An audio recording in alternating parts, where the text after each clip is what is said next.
They are reptilians, and they need the blood. The blood helps them maintain their reptilian shape, and it helps them maintain their sanity, and it helps them to live in this world because they are not from this world. But what they need is, for it to be secreted in the blood, is they need terrorization of their victims before they are killed for their blood.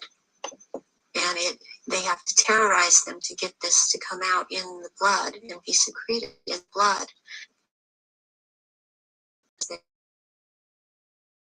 And they can't hold their shape when this happens. The human shape, they go back into reptilian shape as this is happening, because it's like an animalistic type of excitement. Oftentimes they will just rip into the victim and eviscerate them and start eating the flesh of this person too, and the fat from the intestinal area is highly valued, as they use it on their skin. And they drink the blood, and the blood is highly sought after, and it goes according also to rank. These. Why it's increased since the 80s? So there are changes going on in the earth. It seems they're not able to hold their shape like they once were able to, and people see them shapeshift more and more, and they need the blood to try and maintain it, to try and maintain their human form. I believe there's a time coming that because of what I've been told, when they are not going to bother having to hold that human shape as they had to before, and they want that time to come. It's been about 4,000 years ago. Shape-shifting reptilians, drinking blood, sacrificing children. They live.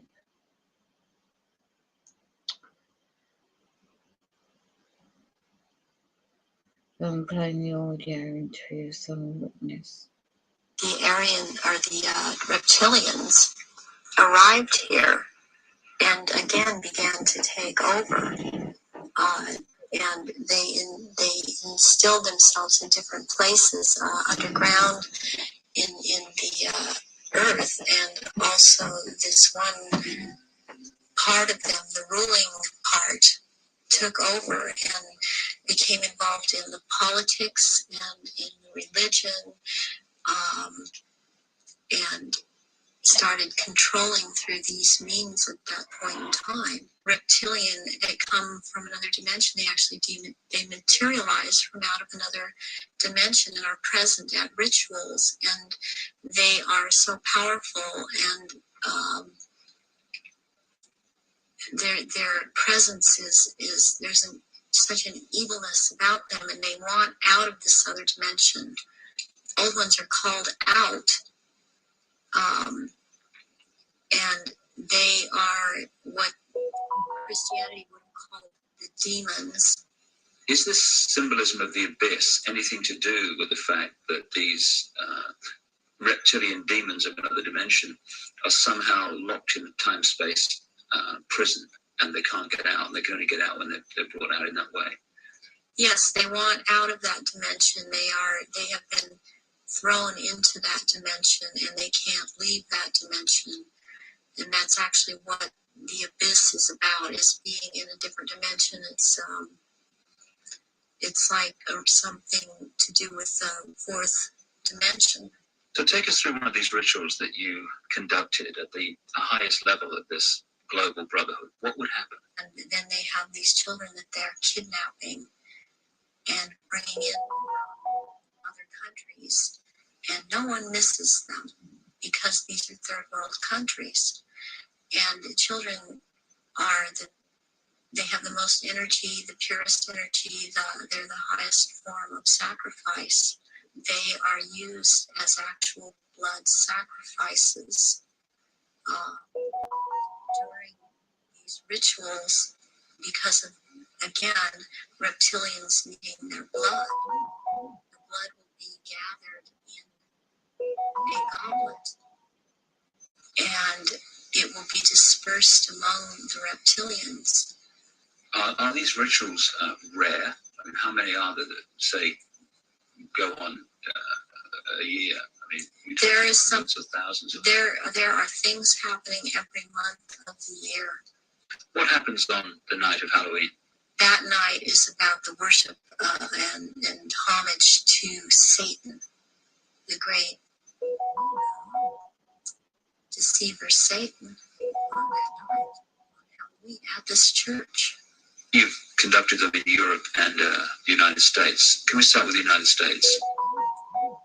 Yes, I have seen at rituals, I have seen George Bush, I have seen Madeleine Albright, I have seen Henry Kissinger, I have seen Ronald Reagan, and I have also, by the way, seen his wife, Nancy Reagan.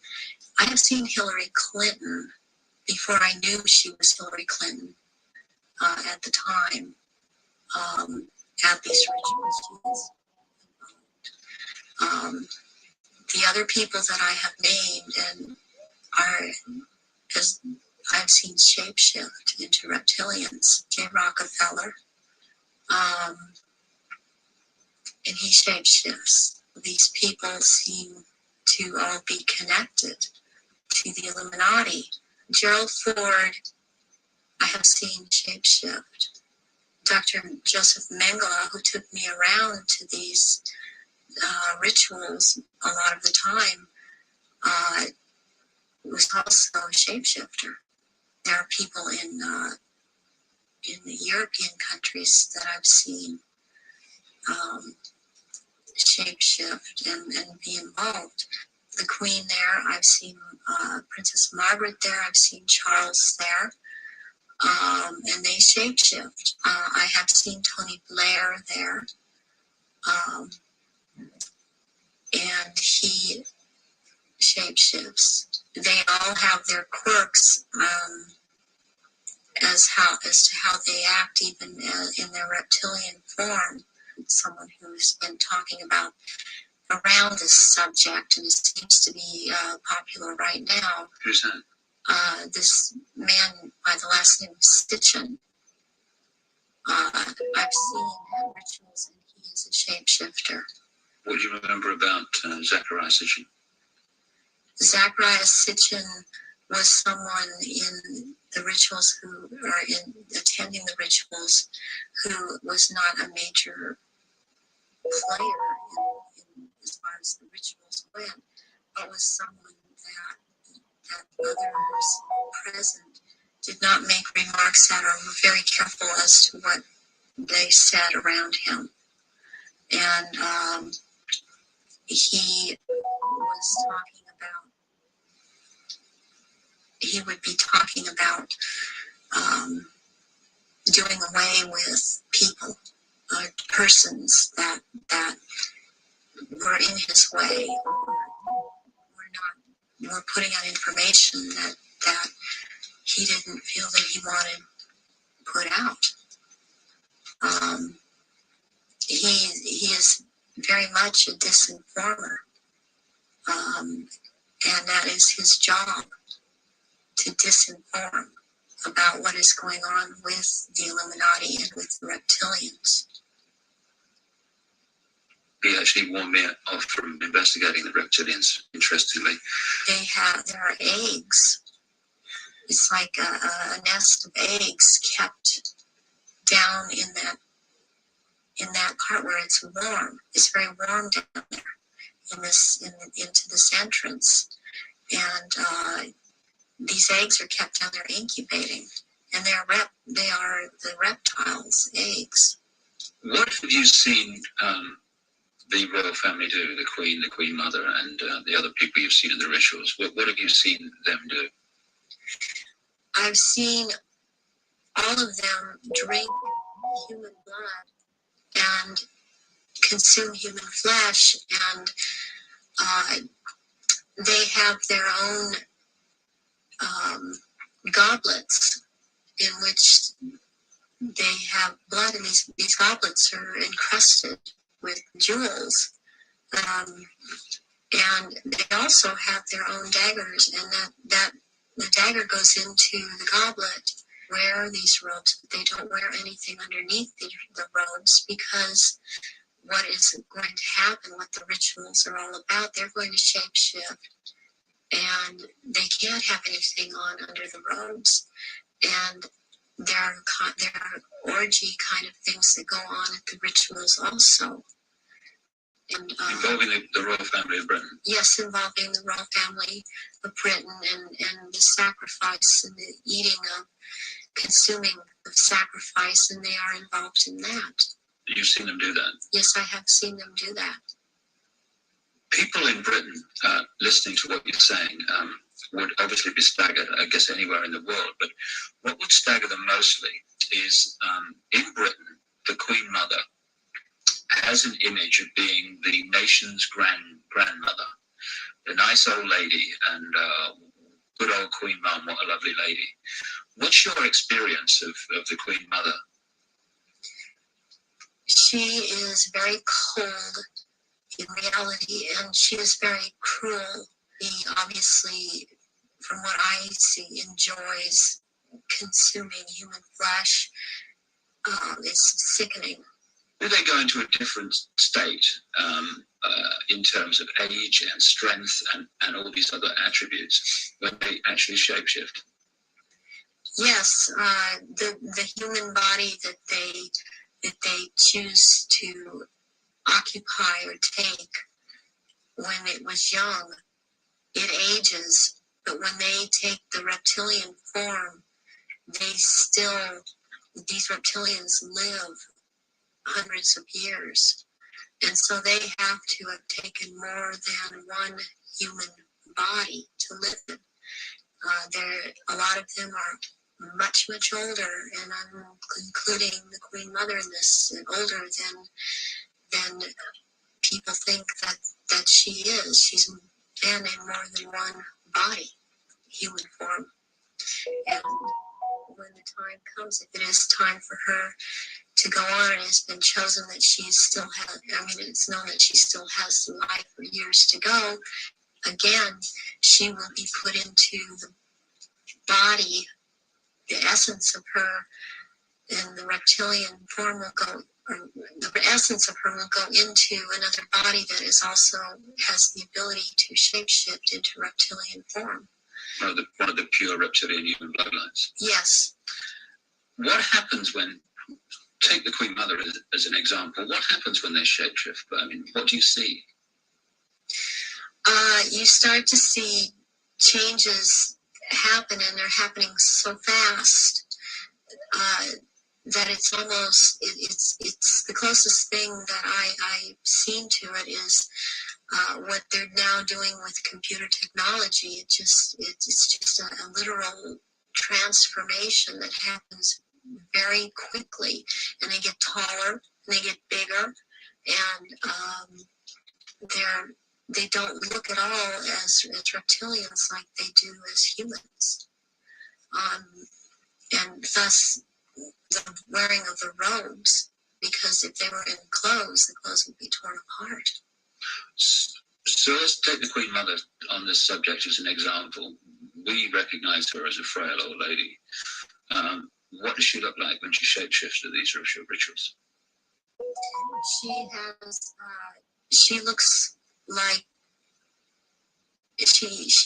the nose portion gets very much longer, and it grows into kind of a snout kind of thing. She has little fangs. and incisors as teeth, and there's a tongue.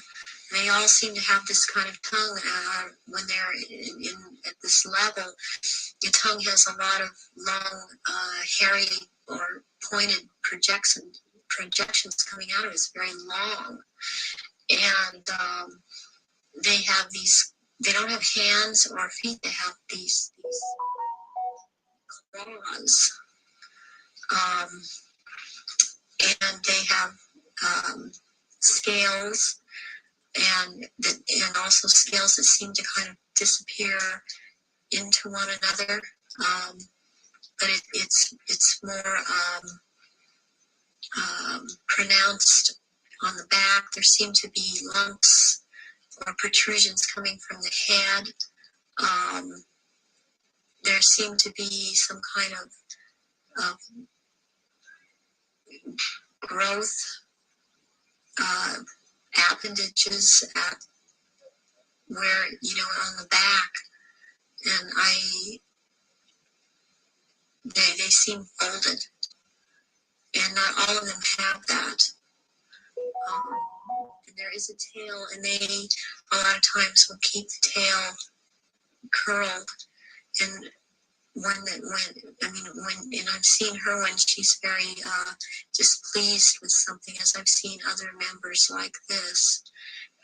This tail is whipped around, very agitated, and she hisses. What color are they? Which one in particular?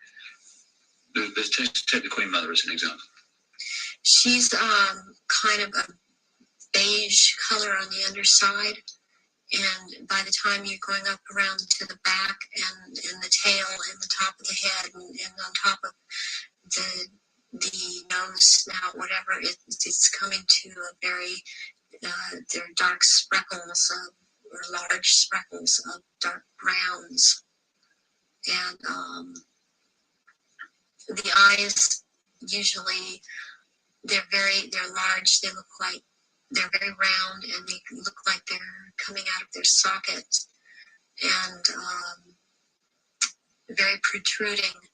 And usually the color ranges from a beige to a gold to a dark greenish gold, and then there's this dark slit up and down, vertical slit, and and the eyes will look hooded. And when they look hooded, it's a very frightening thing, because it seems that when the eyes are hooded, they're about to do something. What do you mean by hooded? The lids come down, and it's almost, I guess it would be the same thing in a human as an expression. Someone's got an idea. And how tall are they when they shapeshift?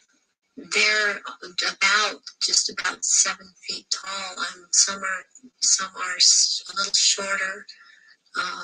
They're to a foot shorter. Some are a little bit taller than 7 feet. What is it about the rituals that allow the shapeshifting to happen? When the victims are starting to be sacrificed, it's the scent of the blood, and they start shape-shifting at that point in time, and they can hardly wait to get to the blood. It's like they're addicted to the blood, and then the consumption of human flesh that follows. What have you seen the Queen or any of the royal family do in relation to that? Have you seen them sacrifice and consume human flesh? There are certain times when they will actually do a sacrifice, or there will have been someone doing a sacrifice, and it's not happening fast enough for them. So they will step in and finish it themselves, because the ritual has to be gone through. it's sacrificially, I mean, ritualistically, it has to have been gone through, and they will step right in and just start tearing the throat out, and they're getting all this blood from the jugular vein at the same time, and that has happened when there are many there that are going to be sacrificed, and they just can't wait, and tearing into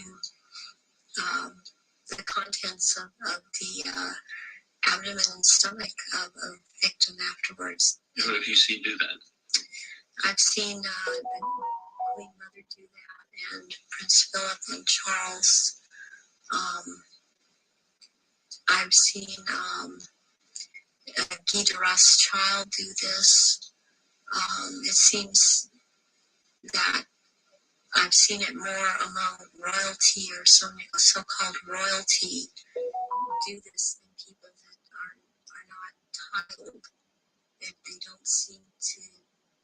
They seem like it feels like they don't dare, but they shapeshift nonetheless. But it's like the royals that step in and just start tearing away because they can hardly wait. How long can they hold the reptilian form in these occasions? During the rituals, it's much easier for them to hold their reptilian form. They can stay in that form. What it is that they have a hard time holding their human form. And as long as they're around blood and the scent of blood, they can't hold a human form. Is there any way, when Diana was married to Charles, without attending a blood ritual, that she could have seen him or one of the others become a reptile?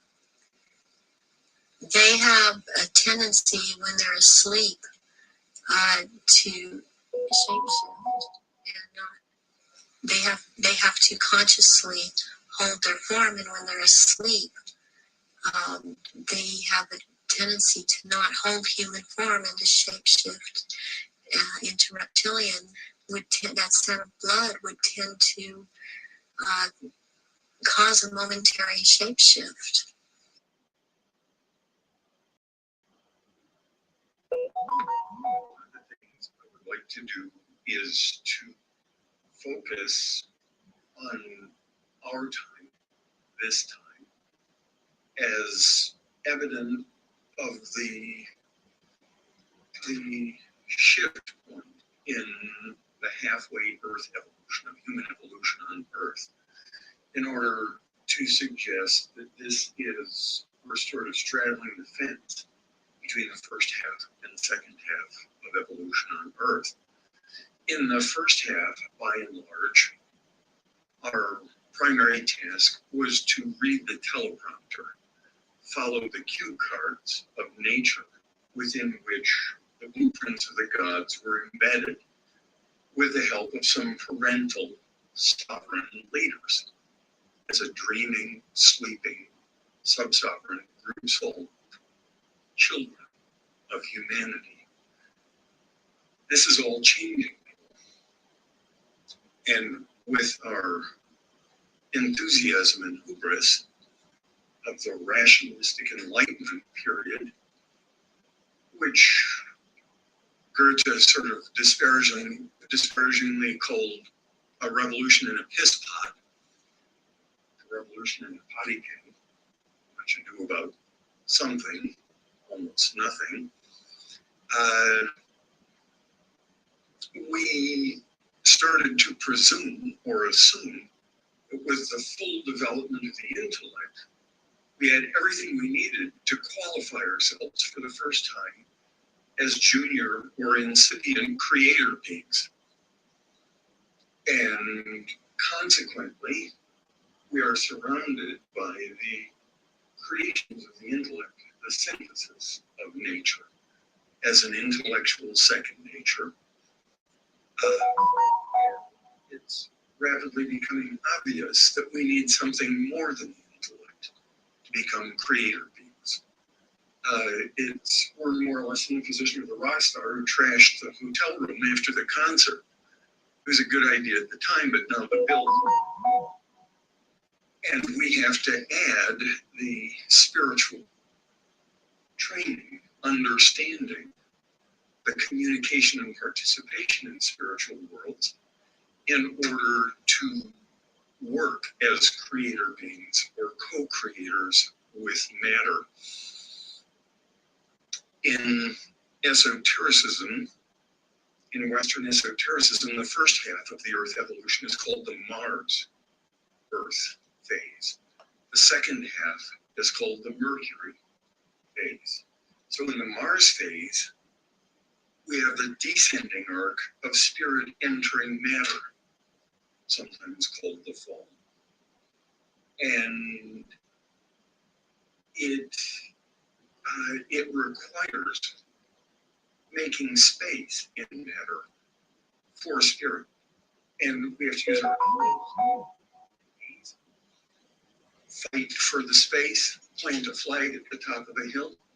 It requires the Mars forces and passion. And so in the first half of human evolution, we have hard-wrought, step-by-step, solid ground to stand on, institutions that back us up, cultural integration and expectations that support us. And now all that's evaporating. All of that is going to the wind, and the Mercury phase is the alchemical phase. Everything that's been together in the first half of human evolution. On the recovery ascent to the descent of spirit and matter, in raising matter up to spirit, we have to unglue everything that has been bound and glued. And in this straddling the fence position, we're in the midst of sort of stepping in a psycho-spiritual quicksand as regards matter. There's very little we can rely on. The nuclear family is almost gone, disappearing. There's what we expected to support us community-wise, culturally, is evaporating. A lot of what we call community is bureaucratic and on paper. And so we don't have the full forces of the I am that I am, for individual freedom and moving ahead. And we've lost most of the old community that has supported us up until now. One of the signatures that is, I feel, very much a part of this experience as we're trying to redefine ourselves, transform ourselves, meet the challenges of the time, is once every 130 years or 113 years, variable of Venus with the sun, called a double transit with the sun. It serves, between the two, it develops an 8-year plateau between the two eclipses. And this 8-year plateau is a very germinal period for the initiatives in black and white magic that take the next century to unfold. This transit that's occurring now began in the summer of 2004, and it culminates in the summer of the Great Mayan 13 Baktun calendar, which is much touted these days, began at about the time Kali began, about 3100 BC, even though, as far as anthropology and archaeology is concerned, there was no Mayan culture existent at that time. And it started on a double Venus transit of the sun, and it ends on a Venus transit of the sun, the Mesoamerican culture timed and tuned all of their calendar culture cycle on Venus, the Miztec, Olmec, the Aztec, all of them. And part of the downfall of the Mesoamerican culture was connected with the decadent Venus mysteries. Now, what I'd like to do is go back to the last one as a point of reference, which was 1874, 1882, with an 8-year span in between. And what happened during that time period was more or less the genie got out of the bottle. There was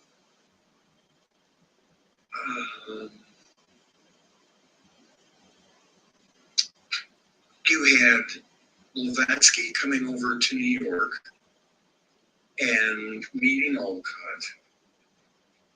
Manfred Schmidt-Brabant claims that they were both directly under the tutelage of Christian Rosenkreuz for 3 years.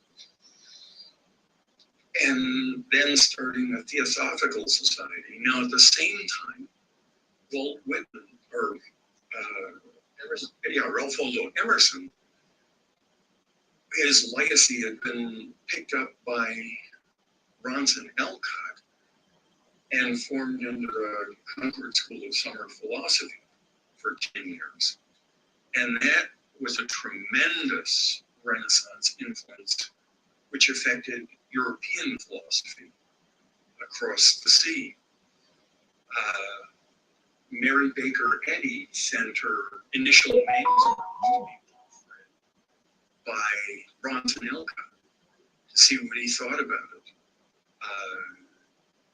What, to my mind, was going on was that in the Council of 869 in Constantinople, with the church, spirit was banned.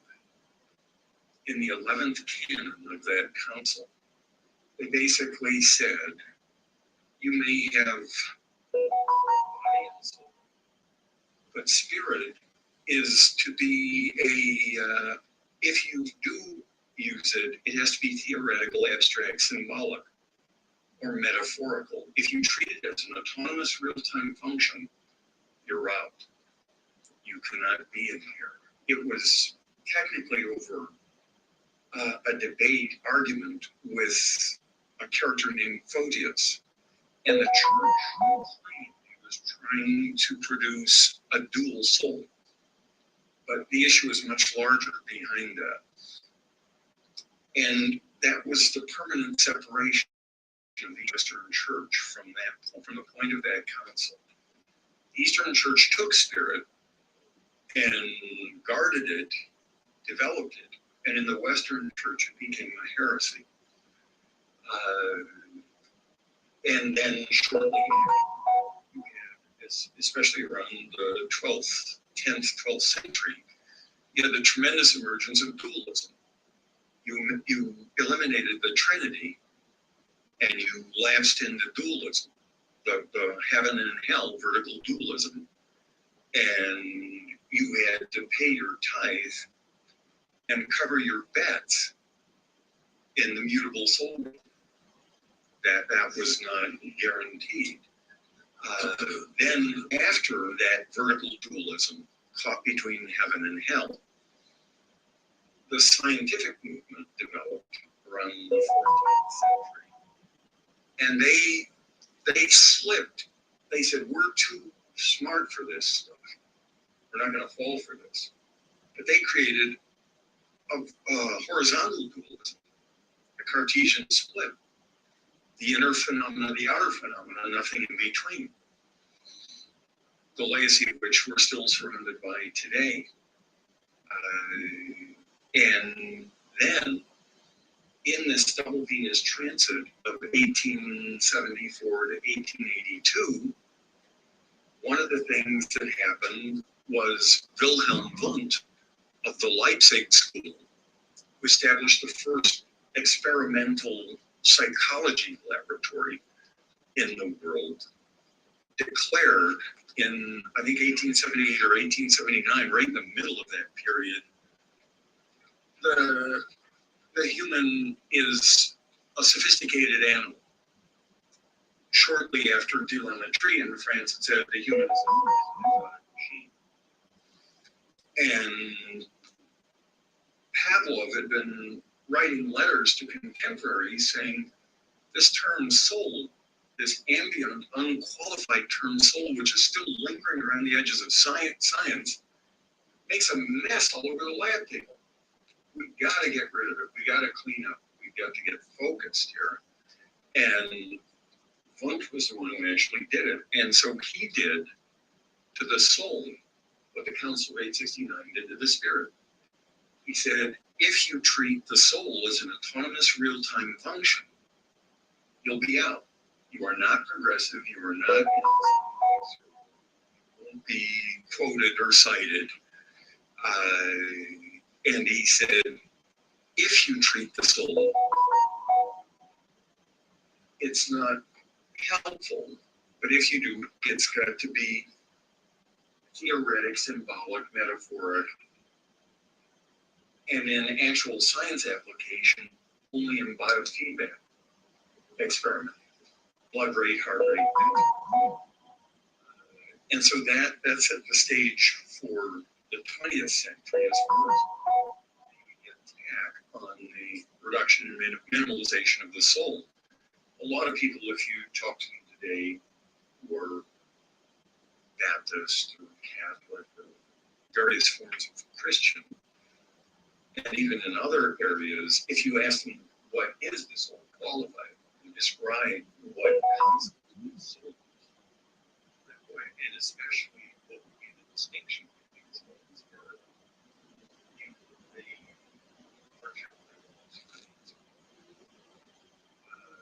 now, what I see happening during this 1878 to 1884 period is that the hate came to revive the spirit, to reinstate the spirit in such a way that it can no longer be edited or marginalized. Steiner's whole effort was to establish a solid spiritual science that could be complementary to the Nelson clear, fairly well-known natural science. And so this was developing in the beginning of in the 1830s. You had the spiritual school, and in a certain sense, I'd sort of say that's almost kindergarten. And then you have Blavatsky, that's sort of taking high school. You've got to be much more aware of these phenomenon.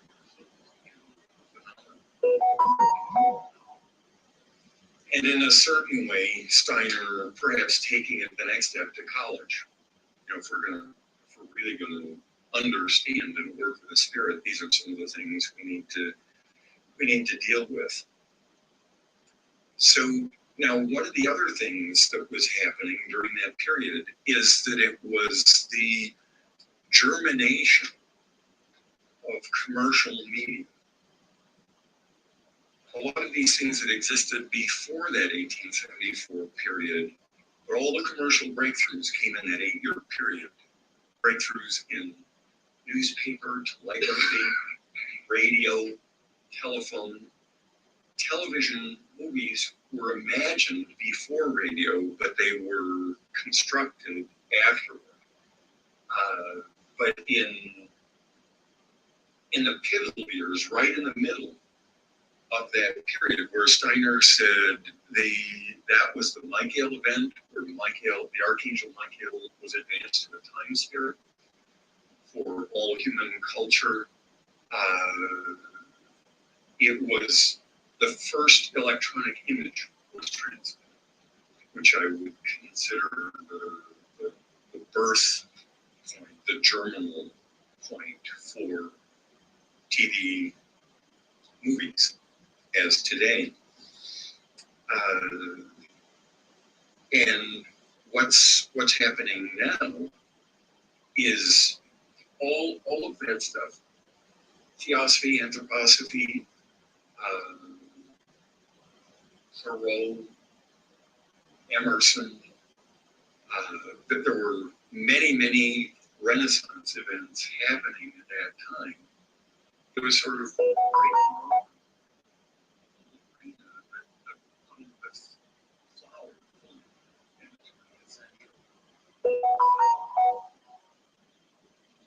that is now everything, the media is in full nightshade bloom around us. And during this period, what the black magic, white magic initiatives is installing all the electromagnetic technological environment in the human being. It's proliferated outwardly, and now the move is to put it in. And the human biochip implant is the docking platform for doing that.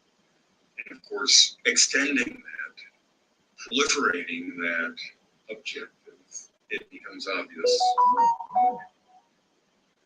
A brave new world of sorts. And it's also what I'm seeing is that there's sort of a flying wedge of talented souls coming in, which was edited and marginalized out. People like Hillman, with the Union movement, Robert Sardello, Willie Bento has started an official accredited Academy of Psychosophy. But while they're doing that in the background, forces of opposition are attacking the body in the reductionist model. If you want it simple, or efficient, just keep getting rid of it. The appendix means that what's it over the tonsils, take them out. And it's getting to the point that the Cyberspace Manifesto of 1998 made it very succinct. They said, yes, constant.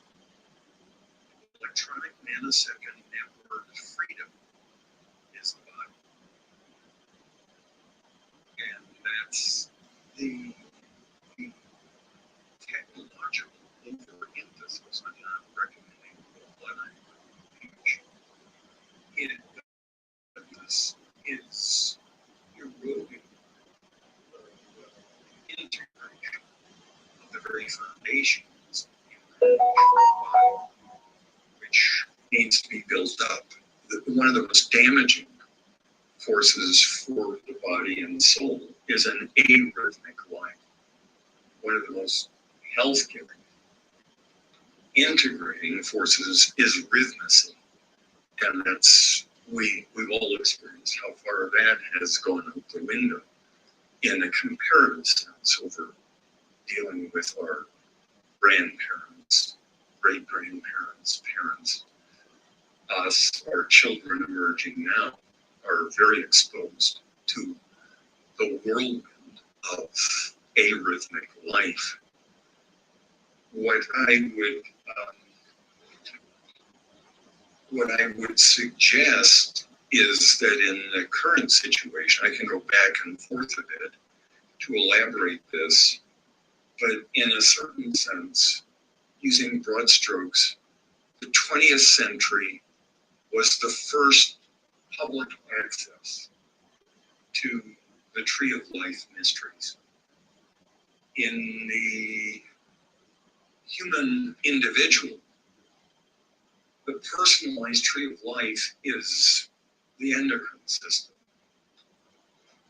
the life forces, the solar plexus, the liquid flow, which we don't have conscious control of by and large. It's part of a habitual, subconscious, unconscious realm. The personalized tree of life, or tree of knowledge mysteries, is what's called the astral body, which is anchored in the brain and nerve system. That has to do with our self-consciousness, our self-awareness, our desire level that enhances the personality. And for the first time, with the risen Christ mysteries of the 20th century, along with that came public access to the tree of life, and we could rush in to the more or less abandoned temple, and most people decided to have a beer party in the empty temple. You know, the folks are gone. I've got a good idea. This is a great space. We've never been allowed in here. So the social sciences started in the 20th century. At the beginning of the 20th century, sociology, psychiatry, psychology, and their objective was to see what was under the hood. So now we're going to take a little smaller piece of the cherry pie, okay?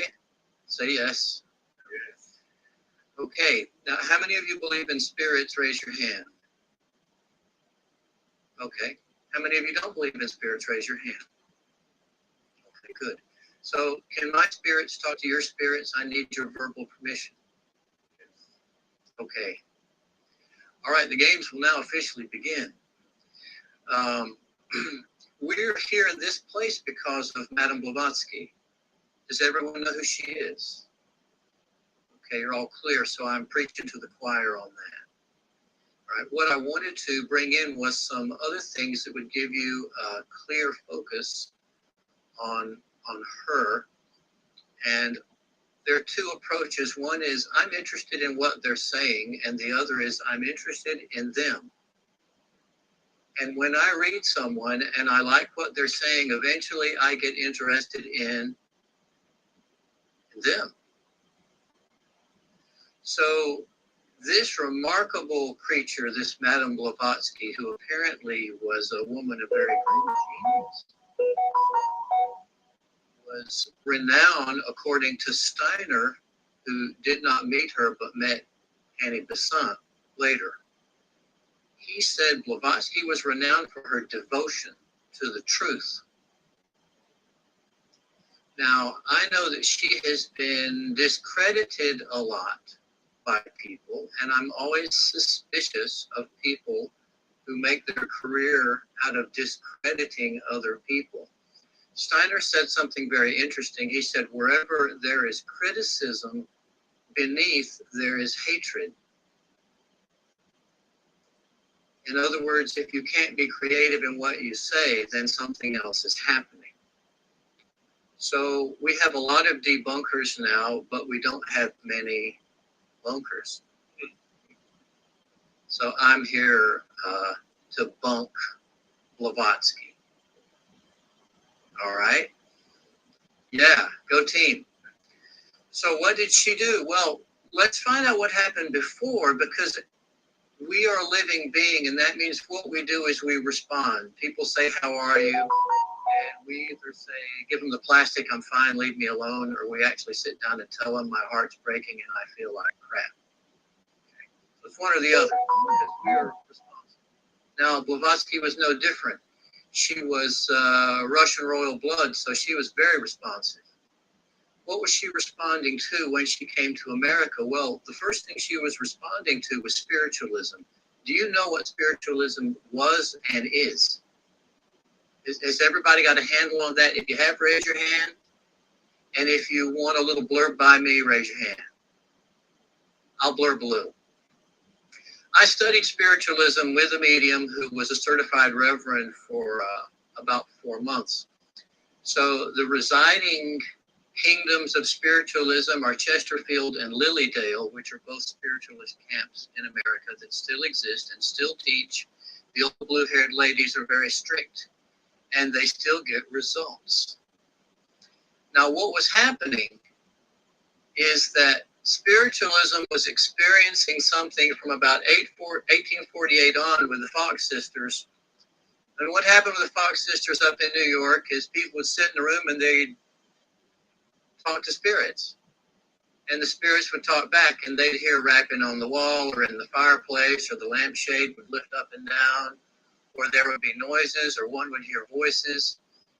And there was basically a wholesale release of psychic phenomenon, and it wasn't just happening in New York with the Fox sisters, it was happening all over North America. But it was in pockets. And people were trying to understand what is happening here. So I want you to know it wasn't just in one area, it was a national phenomenon. Yes, I'm sure a portion of it was hysteria. Yes, I'm sure a portion of it was wishful thinking. But as usual, a portion of it was also true. Now, Colonel Alcott got interested in this spiritualism. He wanted to know from a scientific. And so the only way they could evaluate this business of the spirits moving objects, this is the only way they could describe it, spirits talking, spirits moving objects, what we call now psychic phenomena, was to study the phenomenon. So he became very interested in the various phenomenon and testing people. Is it real? Are they faking it? Because as you all know, professional magicians can fake psychic phenomenon, right? We have that on television all the time. We have people like James Randi, sponsored by the Communist Party, and other people who specialize in debunking all spirituality. And it's their career to do what? Debunk anything spiritual via debunking psychic phenomenon. So I want you to know that some people have constructed their whole lives out of not bunking, but debunking. Okay, and wherever there's spirit, wherever there's critical inquiry, you've got to be very careful with discriminating critical inquiry, because as long as it remains creative, you're safe. But the moment it veers into personal issues, it becomes more or less an art of refined hatred. So I want you to have this idea in mind. There are a lot of ways to skin a cat. We're going to try to skin this one in as nice way as possible. So Alcott was looking at phenomenon. Blavatsky came in. She met him and she said, I am here to make you look at what's more important. And he said, what are you talking about? And she said, well, you need to know that you don't have to be in touch with the dead to produce phenomena. And he said, these are not deceased spirits moving things? And she said, yeah, watch this. And so Blavatsky then began reproducing all of the phenomenon of the spiritualists in front of Alcott. See her. So Blavatsky wasn't a woman who just sat in a chair and talked. She could duplicate. She could make things float in the air. I think she had a cup of tea come across the kitchen and float in front of her and drank it and floated back in broad daylight. So a lot of the phenomena the spiritualists were doing was always done under dark conditions or semi-dark conditions. This is why the skeptics got in and people started faking it. Blavatsky could do the same phenomenon as the spiritualists, but she could do it in broad daylight. Moreover, she was telling him that it wasn't who? It wasn't the dead. So naturally, his question was, what the hell is going on here? And she said, it's a long story, but I've had some good teachers. Okay, and this began the discharge of Blavatsky's teaching. He thought she was great. It made sense to him. And this place that we're sitting in now is largely a result of that. Hell or high water or politics or disagreements. The rocket was launched, and it was good. And it was good, critical, clear reasoning. And it was a response to spiritualism. But Blavatsky did have a lot of these psychic powers that people today still wish they had. So she had the power, but she also had the learning. But she was very clear that other people, other beings were doing what with her. talking to him. She said, I'm not the source of what I'm teaching. I have teachers. Now, there was a lot of talk about her teachers being fabricated. She said she received telepathic messages from her teachers. Cranston wrote a big book on Blavatsky. I've got a copy over there. And only 100 years after Blavatsky's death has a lot of the evidence emerged of witnesses who met her and her teachers in India when she was on tour before she came to America. So I'm letting you know that the physical evidence of everything that she said didn't actually appear until about 100 years after her death. Are you good for that? But I want you to know that it is there.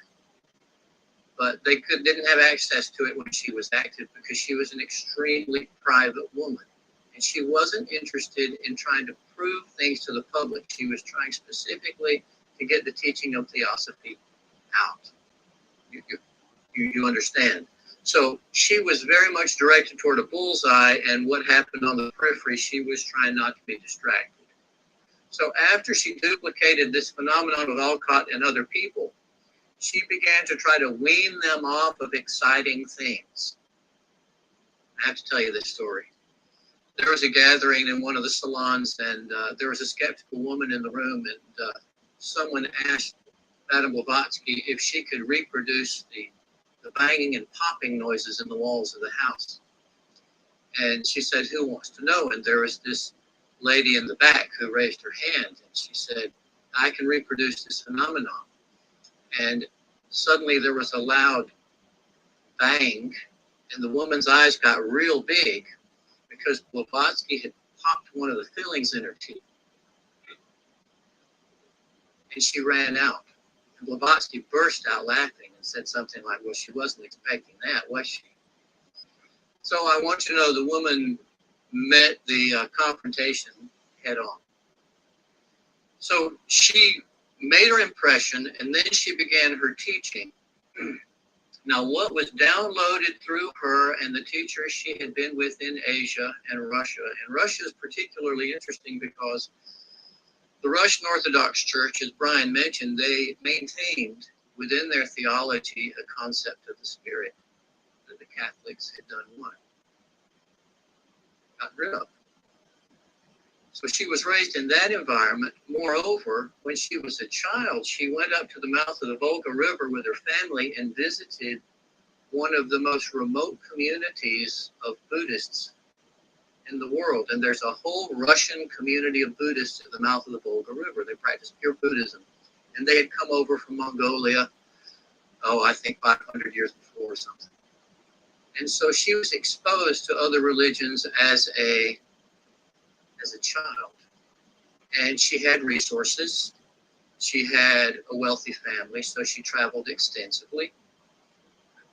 So when she met her teachers in India, and she met one of her Indian teachers in England, they said, we have a job for you. And they began to teach her, and she did study in India up around Kashmir and Srinagar. She had a house.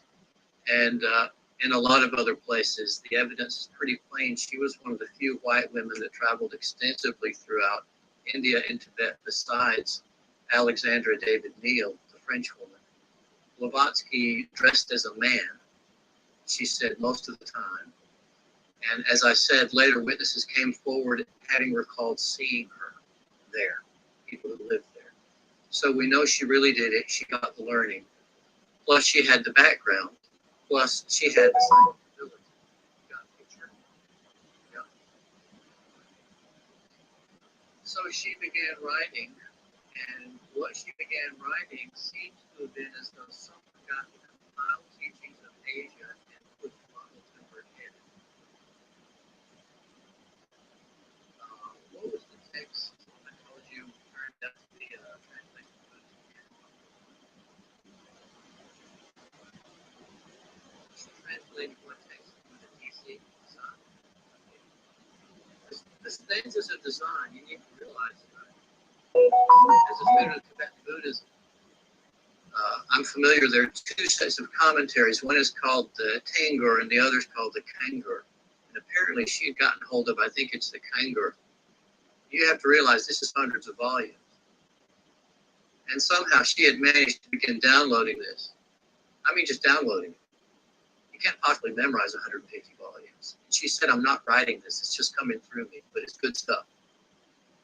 And it's only been in, I think, since 1980 that someone actually took that text and matched it against the Buddhist canon and said, I'll be darned, that's a really nice translation of a portion of the classical Tibetan Buddhist canon. No one had had the ability to translate it, and they didn't have access to the manuscript. But there she was sitting at the table every night. This stuff was just pouring out of her. So what's interesting to me is how precise and accurate it was, and how a scholar, an academic, recognized what it was.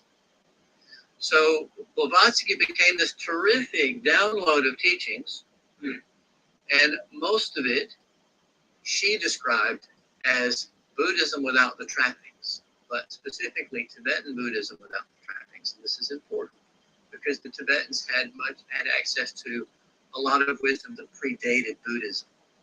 So when you say Tibetan Buddhism, you're talking about something that takes in two streams.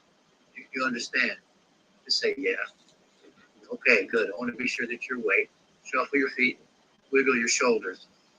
Now, she's getting this material and downloading, and everybody's saying, where is this coming from? We know it's right. We can't, the scholars wouldn't touch her. And the ones that did were profoundly influenced. And artists and writers and historians, everyone who met her came away impressed. And the ones who never met her would try to renounce her and talk behind her back. I remember Chesterton, who was sort of the Roman Catholic defender of the faith in England. And he's very funny, and he's a great writer, and he's a journalist. He said Blavatsky represented the worst of Victorian womanhood and far-fetched Eastern mysticism, and he painted a really nasty picture of her. You understand? Now, he never met her. And he met her, and had a little face contact, he probably would have felt a little different. Because she was nothing like this caricature that people often had of her, especially when you met her. So other people met her and she changed their lives. I could give you a list. If you get Cranston's book, there must be 100 chief people from that period of history who went and had personal interviews with her. Writers, scientists, you name it. Einstein kept Isis unveiled on his desk. So she touched every major field of knowledge, is what I want you to know. And anyone who took her seriously took her writing seriously. And this all came in as a response to spiritualism and began to flow. Now, they asked her, and it's in your little book that you're going over here. Who's studying this right now? Yeah. They asked her, is this Buddhism? It's what you're teaching Buddhism. And she said, no, it's Theosophy. And they said, why isn't it Buddhism? And she said, because we're specific about the soul that reincarnates. And you see, in traditional Buddhism, there isn't one. You have something that can be dissolved, that is not permanent. In fundamental Buddhism, you don't have a soul. You're an aggregate of forces that come together and then do what? Dissolve. Now, when Buddhism went into Tibet, they said, oh, wait a minute, wait. They said, that may be, but it's possible for you to make a soul. So the Tibetan idea is that you can construct what? A soul. But they don't follow the Christians that you're born with one. They say, no, you're not born with anything. The soul is only developed in proportion to the amount of work you put into it. But there is one, it can be made. Now, Blavatsky said in Theosophy, there is a soul, it does reincarnate over and over, and that's what separated it from fundamentalist Buddhism. Are you guys clear now? But I want you to separate that again from Tibetan Buddhism, which is taken in all sorts of other ancient teachings, a lot of which you have in Theosophy, as Blavatsky would say, without the trappings. So she said Buddhism without the trappings, right? Now, here's something else very interesting. In America, prior to Blavatsky, we had a guy named Ralph Waldo Emerson. Anyone heard of him? Okay, now, he said what interested him was Christianity without the trappings. Now, what's interesting about Emerson is his most condensed and profound writings that were written at the very end of his life were not published till what, 3 years ago? 2008. So you can get those now. You can finally see where Emerson was at in America with this profound, super condensed, mystical Christianity without the trappings. So this was just released in 2008. No one got the papers out of the chest and translated them because they figured he was an old, senile old man because the handwriting was a little difficult to read. But a couple of guys said there's something there, and they found it. It's published. And Emerson talked about Christianity without the trappings, and everything that Emerson mentioned in its basic alphabet block form later appears on the scene with Rudolf Steiner. So it popped over from America after Emerson's death, and whatever spirit that is of Christianity without the trappings seemed to stand at the shoulder of Rudolf Steiner because he began to sound quite a bit like who? Emerson. So there's two streams now. Buddhism without the trappings and Christianity without the. And they met. Okay. And they met when Steiner joined the Theosophists. He was interested. Blavatsky had passed away, and Steiner came into the society, and he became the representative of all the theosophical lodges in Germany. So there's a photograph of Annie Besant and Steiner standing together, and there's a note from Annie Besant that says, Mr. Steiner represents something different from what we teach, but he is a real friend, and we're glad to have him with us. So she recognized his gift, but also his what? His difference. Okay. So Steiner headed the German section, and these things processed together, and there was a disagreement. And I'll tell you what the disagreement was over. It was over two main things, and I think they're both very fascinating. They're both worth exploring. One was the identity of the betrayer. Remember Krishnamurti? You all know the story about Krishnamurti?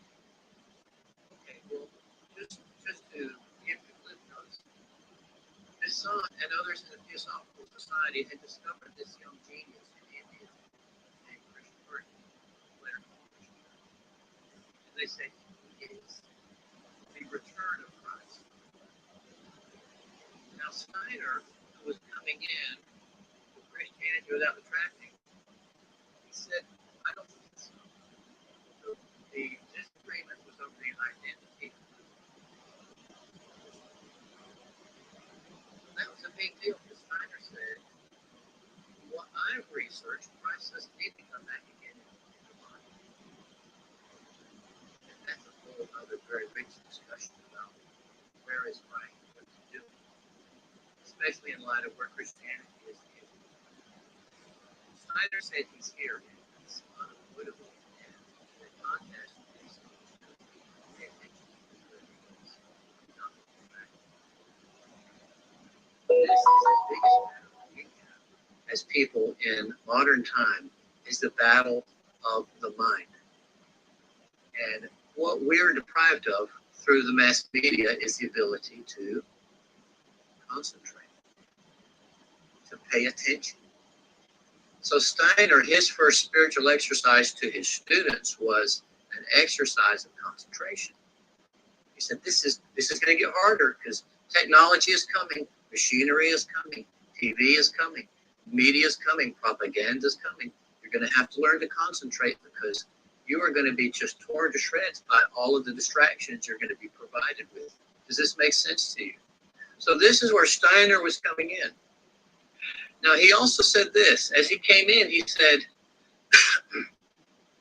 the release of all the information that Madame Blavatsky was given as it came into this time was the weapon to be used against scientific materialism. Everybody was turning to science for answers. They weren't believing in anything. They wanted everything to be proven. And what I say about modern science is it will prove to you everything but the meaning. So if you look at something and you want to know what it means, you will not get it from science. You'll get what it's made of. So what science normally does is it takes a bird and it kills it and cuts it open and looks at it and tells you what's inside, and that's science. You understand? It's a kind of thanatology. You got to kill something, pin it down, break it apart, and look at it, and that's science. So science has basically vacuumed the meaning out of everything and presented us with the shells. Okay. I'll give you another example. In one of C.S. Lewis's books, the children meet this very beautiful, warm, odd, bright being that doesn't quite have a body. And they have a talk with it. And then the children leave. And they ask someone else, who was it? And they said, oh, you were talking to the sun. The children said, no, the sun is just a ball of gas. They said, no, you don't understand that. The sun is made of what it is. So the separation between science, which is what things are made of, meaning, which is what it is one of the first battlegrounds of Blavatsky's information. All of the ancient religions and philosophies she represented bring people back to the world of the spirit by reintroducing them to the ancient wisdom. She called it specifically ancient wisdom. And I'm saying this because the tendency at the time was to get caught up in her activities or phenomenology, miracles. She was trying to say, look, it's child's play. Don't get distracted by it. You need to know the wisdom. So she brought in all of this wisdom and dropped it off in her books. And luckily, she met Annie Besant, who was a suffragette, revolutionary, two-fisted Amazon woman who wanted to get things done. And she passed on the society to her because she knew Annie Besant could what? Get it done. But Annie Besant did not have Madame Blavatsky's psychic gifts. But she had something that was probably equally important, and that's some political savvy. So she carried the organization. Anyway, she discovered Krishnamurti. Steiner said, no, it's not Jesus, it's not Maitreya, he's not a bodhisattva. I don't know if Steiner ever said who he thought Krishnamurti was, because as you all know, Krishnamurti stayed in the Theosophical Society for some time, and then when he broke away, he became one of the most famous teachers of the century. So whoever he was somebody important. You all follow me? So my point is that whatever the Theosophical Society saw in him, it was something good and it survived. And he wrote incredible books, and his lectures are on YouTube. You can actually just put them up and listen to Krishnamurti. They're extremely profound. And Krishnamurti was interested in one thing when he got toward the end of his life, and he said that the human being has to have complete freedom inside themselves. He said, we're beyond the nursemaid, we're beyond the priest telling us. Now it's our turn. Each of us have to become a priest and priestess unto ourselves. This was his big message. And this frightened people, because what does that do to the religious institutions? Yeah. He didn't say you couldn't study them, but he said they're not going to give you the answer to your heart's desire, but they will give you the wisdom. They'll give you wisdom, they'll give you teachings, but they won't give you the answer to the heart's desire. Am I making sense to you? So I need you to realize how significant he is and how significant that discovery was and how that all came out of this stream. So see this as a river. These are rivers of teaching. And you can go back at any point in the river and get tremendous treasure out of any branch and bring it up to the future because times have changed. So you've got to update it and apply it. Am I making sense to you? Yeah. Okay, so when they disagreed, Steiner bailed from the Theosophical Society in 1910, and in 1912 he started the Anthroposophical Society. Anthropos being the study of the human.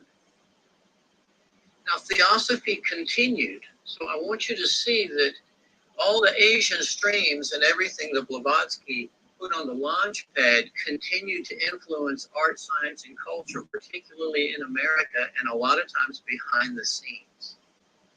So you find people like Edison, Tesla, Westinghouse, all of these famous scientists and inventors, they were on the brink of psychic research and scientific research, and nearly every one of them read Blavatsky. But you need to be aware of this. She has been so marginalized by the history books, and yet she was a major figure in the 20th century. And if you go back and look, you'll see who she's influenced. It is just incredible, and people in countries all over the world. In fact, she influenced George Russell, who's another fantastic character in Ireland, who basically was the main fire of the Irish literary renaissance with William Butler Yeats and all the great Irish poets and writers that sprouted in Ireland. They came out from Russell. It was basically following exercises and teachings from Blavatsky and pouring them into old Celtic legends and finding out the meanings of the Celtic legends all over again. And it wasn't just Ireland, that's one example. Blavatsky returned to India. One of the reasons that she went to India was she was there to reawaken the Indian interest in their own culture, which the British had won. So I want you to see how significant she was, and that the stream continues now. Steiner's Anthroposophical Society, when it sprouted and grew legs in Germany, suddenly biodynamic farming, totally organic farming, so devoted to earth and continental hemisphere. Biodynamic medicine, where you treat the body, the soul, and the spirit. It's just as comprehensive as Ayurvedic medicine, but it uses all of Western science. Weleda Cosmetics, all the natural organic cosmetic companies that appeared in Switzerland appeared as a result of Steiner's influence. He started a whole new trend of architecture and Waldorf schools. There's about 800 around the world now. And they teach the child, believing the child already has a soul, and so they already come in with something that has to be brought forward. They do not treat the child as a pot to put a stick in. They treat the child as a match you light on fire. So it's a very different approach. So all of these things came out of Steiner and Anthroposophy. It's moving simultaneously with this blossoming and all these tentacles from Blavatsky's teachings going out into the arts and sciences in America and Europe. Okay? There's a little picture of where we were, and now sit up straight in your chair and take a breath and look at this and realize that it's happening again now. So, you know, if teachers come forward, and there's a lot of fascinating stuff with Bruce Lipton and DNA and the teachings of Abraham on vibrational awareness and getting people in an emotional harmonic, and the physicists are coming up with the theologians, and it's getting more and more in contact. There's getting to be more and more agreement again between Eastern and Western ideas and material science and spiritual ideas. Do you understand? So this wave is hitting again, so enjoy it. But we have twice as much distraction because of media.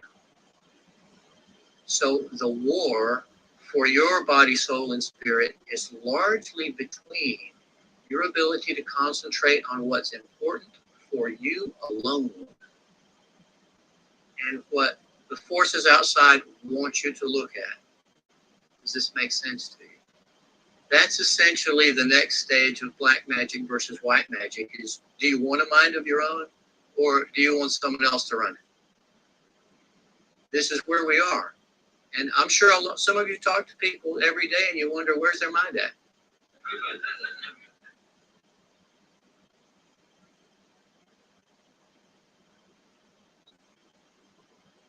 Well, I can talk to you as a traditionally trained Muslim herbalist. All modern medications, as a rule, cool the liver. So if you want to put a block of ice in your liver, you take a medication, and what that does is it numbs you out. And it prevents you from digesting the finer elements of the food and carrying them into the bloodstream to be distributed to the cells. So what medications do, in essence, all medications, is block the liver. The Egyptians thought the liver was the seat of the soul. Now, the Arabs, they didn't believe that, but they did say it was the final stomach. So this stomach on this side digests the coarse elements. The liver digests the most refined elements of the food. So when you pray over the food, it's the liver that feels the vibration of the prayer. So if you block it off by cooling it and letting it get gummed up, you're not able to feel the subtle vibration of blessed food. How do you like that? Is that good enough? Okay.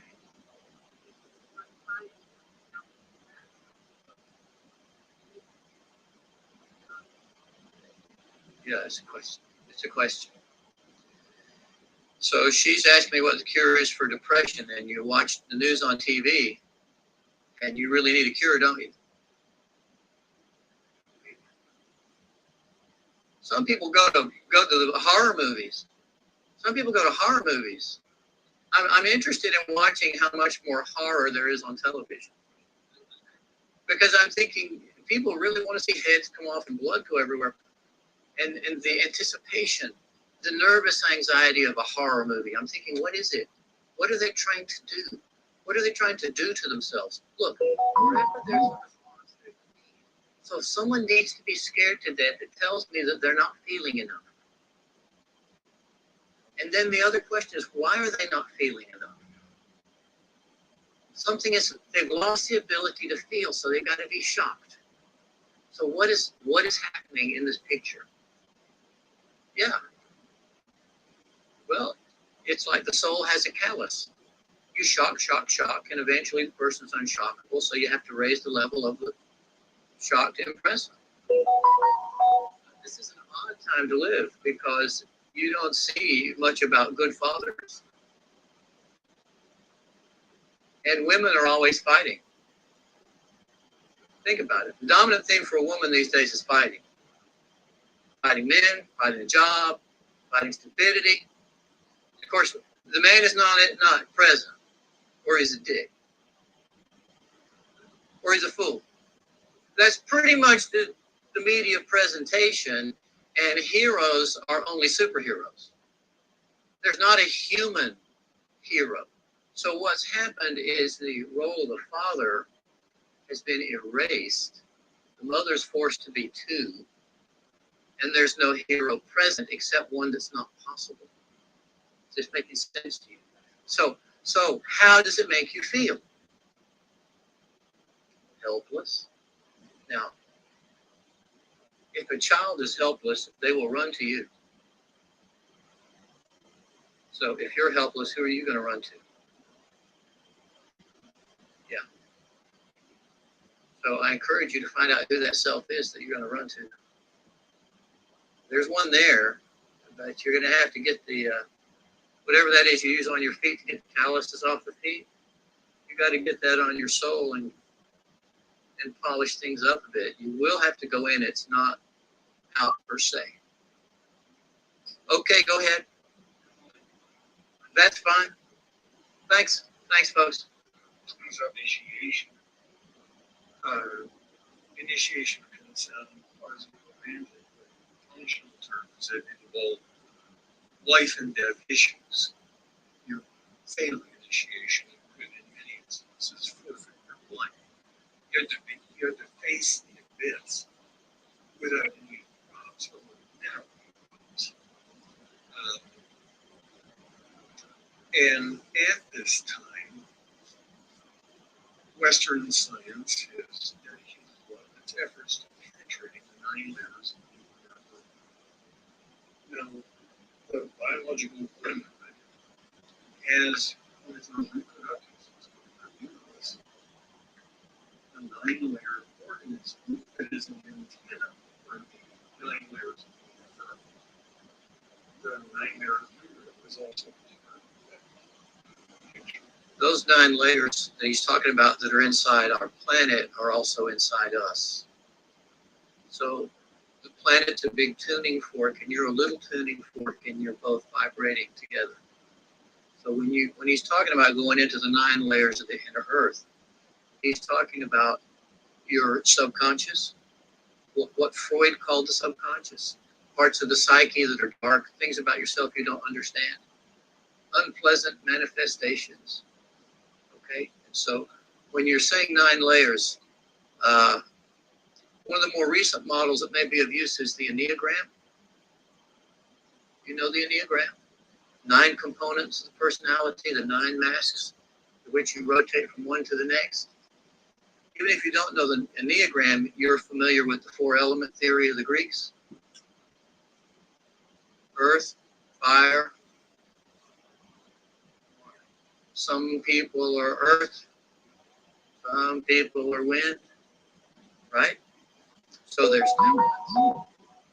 You have to get to know your temperaments because you have your own cycles and you have your own proportion of elements. And you see, we're not taught this in school. We're not taught we need to study ourselves. We're taught to go out always, right? So now is to study you. How many of you are there? 7 glands, 4 brains, at least. So George Russell said, I am a multitude. He didn't say I'm legion. So you have to decide which is legion and which is multitude. So with materialism, we're penetrating into the interior of the earth and compressing the forces of gravity, density, so that they are much more non-locally distributed. And the woman, as the man penetrates the 9 layers of the inner earth, begins to be in tune with her operating as an antenna. And this, the materialism, the gravity, and the challenging forces of the 9 layers, which allegedly surround at the very core, the very nucleus, what Bridget called the realm of the mothers, which was the city of gold, Shambhala, Agartha. What the alchemist called in the center of the earth was a gold dew, a gold vapor, which is the amniotic fluid for the earth becoming a new solar system. And as we enter these areas, we begin to experience the forces of gravity, density, much more intensely as we're releasing them. And it isn't that we aren't supposed to go there. We do have to develop the operations that will reflect the Lord was reflect in order not to go away. And this happened periodically. Carl Carnegie, the Jungian, did a brilliant book on Pan and the Function of Nightmare, where he actually chronicled the whole simultaneously and screaming, hysterical. Out of their houses, and it's so these forces of oppression are part and parcel of the isometrics, the geosymmetrics that we'll have to work with in the process of public initiation. Now, what I was characterizing as the period now from 2004 to 2012, in the first half, there was 36 the challenge of the first was left to the Saturn and right in 2005 2006 there was a Saturn that was in Earth opposition meeting at Triangles. This was it's the Saturn wireless 5 times, and that started phasing in the fall of 2008 when the world money market went on Teflon water slide. And it goes 5 times. The first 2 goes before it finishes out. And you have to remember that the last time Saturn closed Uranus was in 1966. So the center flash or the revolutionary system at that time. Uranus was conjunct with both Saturn. Now they're both square. And Jupiter is coming. Remember that when you have a square, you have an ambush. And like a corral, square you corral the energy, you trap the bomb. So they're forced to kill each other. So when you've got Pluto Mary's talking about, Pluto is the planet of death and transformation. So now transformation takes place. That means it doesn't feel very good.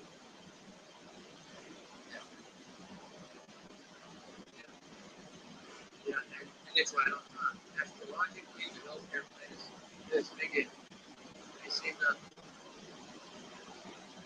I hate to be the bearer of bizarre news. You've seen worse. So this square of Pluto is about meeting the shadow and being forced to deal with it. You want a little yoga trick to help you deal with the shadow? I can't tell you unless you ask. Yes. Okay. Summer's coming, so it's good. Is it groundhog or Jesus that sees his shadow? It's neither one. It's you. It's you. And when you come out of the tomb, you see your own shadow. So what the Essenes and the Therapeutia of Egypt used to do, you stand at sunrise and you look at a white wall. It has to be whitewashed, white. The sun is on your back and you look at your shadow. And you project with your extremely well-developed concentration, which you will have when you do this, at your shadow yourself. You will gaze at this shadow as you, at the back of the neck, right where the hangman's noose goes, right where the guillotine cuts. You will look at the back of the neck of the shadow until your eyes water. And then you let yourself blink, wash your eyes, and do it how many times? Christ is in the grave how many days? Okay. So you do 3 blinks, look at your shadow, imagine it's yourself, and you will lower your 9 layers of the inner earth out. You will start to suspect things. You will start to have emotions. And I cannot tell you because each person is different. But this is a wonderful yoga. And you'll process it really fast. Because there's nothing more menacing than your shadow once you put yourself into it. It's like a child running up the stairs at night because he knows something's behind him. So after you do your 3 shadow gazes, you look straight up in the sky and there'll be a flash from your retina, and what will you see in the sky? Your shadow, but where is it? And it's big or small. And it's not black. Reverse image. I'll tell you something else, and I'll just give you a little hint on this. If you're staring at your shadow, it's supposed to do something. No, you have to trust yourself. Prove it to yourself. It doesn't matter what I say. I give you an exercise. You just prove it. You know, it's not like that fake gold they found out Fort Knox is full of. If it's real gold, you test it. So if I give you shadow exercise, if you want to do it, you test it. When you're looking at the shadow, you might see a color around the border. Okay? That's the color of your aura. You'll see it with your physical eyes, not with your psychic eyes. You'll see it with your optic nerve. When you close your eyes, you'll see a color also. And the first color will be your guardian angel. The second color, it will change, will be the opposite again, and that'll be your second guardian, third guardian, fourth guardian. So your brain will possess these luminous images, and it'll give you colors that you need to work with in meditation. Like that. It's real simple. And you don't need a master to do it. Just put it in your little do-it-yourself kit. But you need a nice sunny day and you need a whitewashed wall to work with the shadow forces. Very, very ancient exercise. So work with that. That is also helpful for processing depression, but it's too severe for a depressive to do that exercise. Does it make sense to you? It's too severe? So if you have a depressive or a suicidal, what you do is you turn them around to face the sunrise. And that's a 40-day protocol, and they cannot do it on medication because it will block the harmonic frequency of the sun in the 40 days each day. Just watch the sunrise come up. You don't have to stare at the sun, although you might.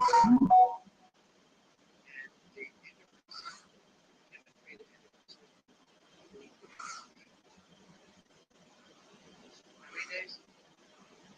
39 days? About 32 days. I'm not quite spoken. No. Pancakes calling my name. 12 days. Sorry. 40. So you really got to fill it up. You got to fill up your time. It has the power to sustain the earth, and it has the power to sustain artificial life. Will not do it as seductive as it is. Two things are seductive in modern life: white sugar and artificial light. Computer light, very beautiful, right? Beautiful colors, none of it real. Digital television is anything to keep you from looking at what? It's all a distraction. So between the sun and you don't really need anything else except for your shadow. You got to be equipped for that. So,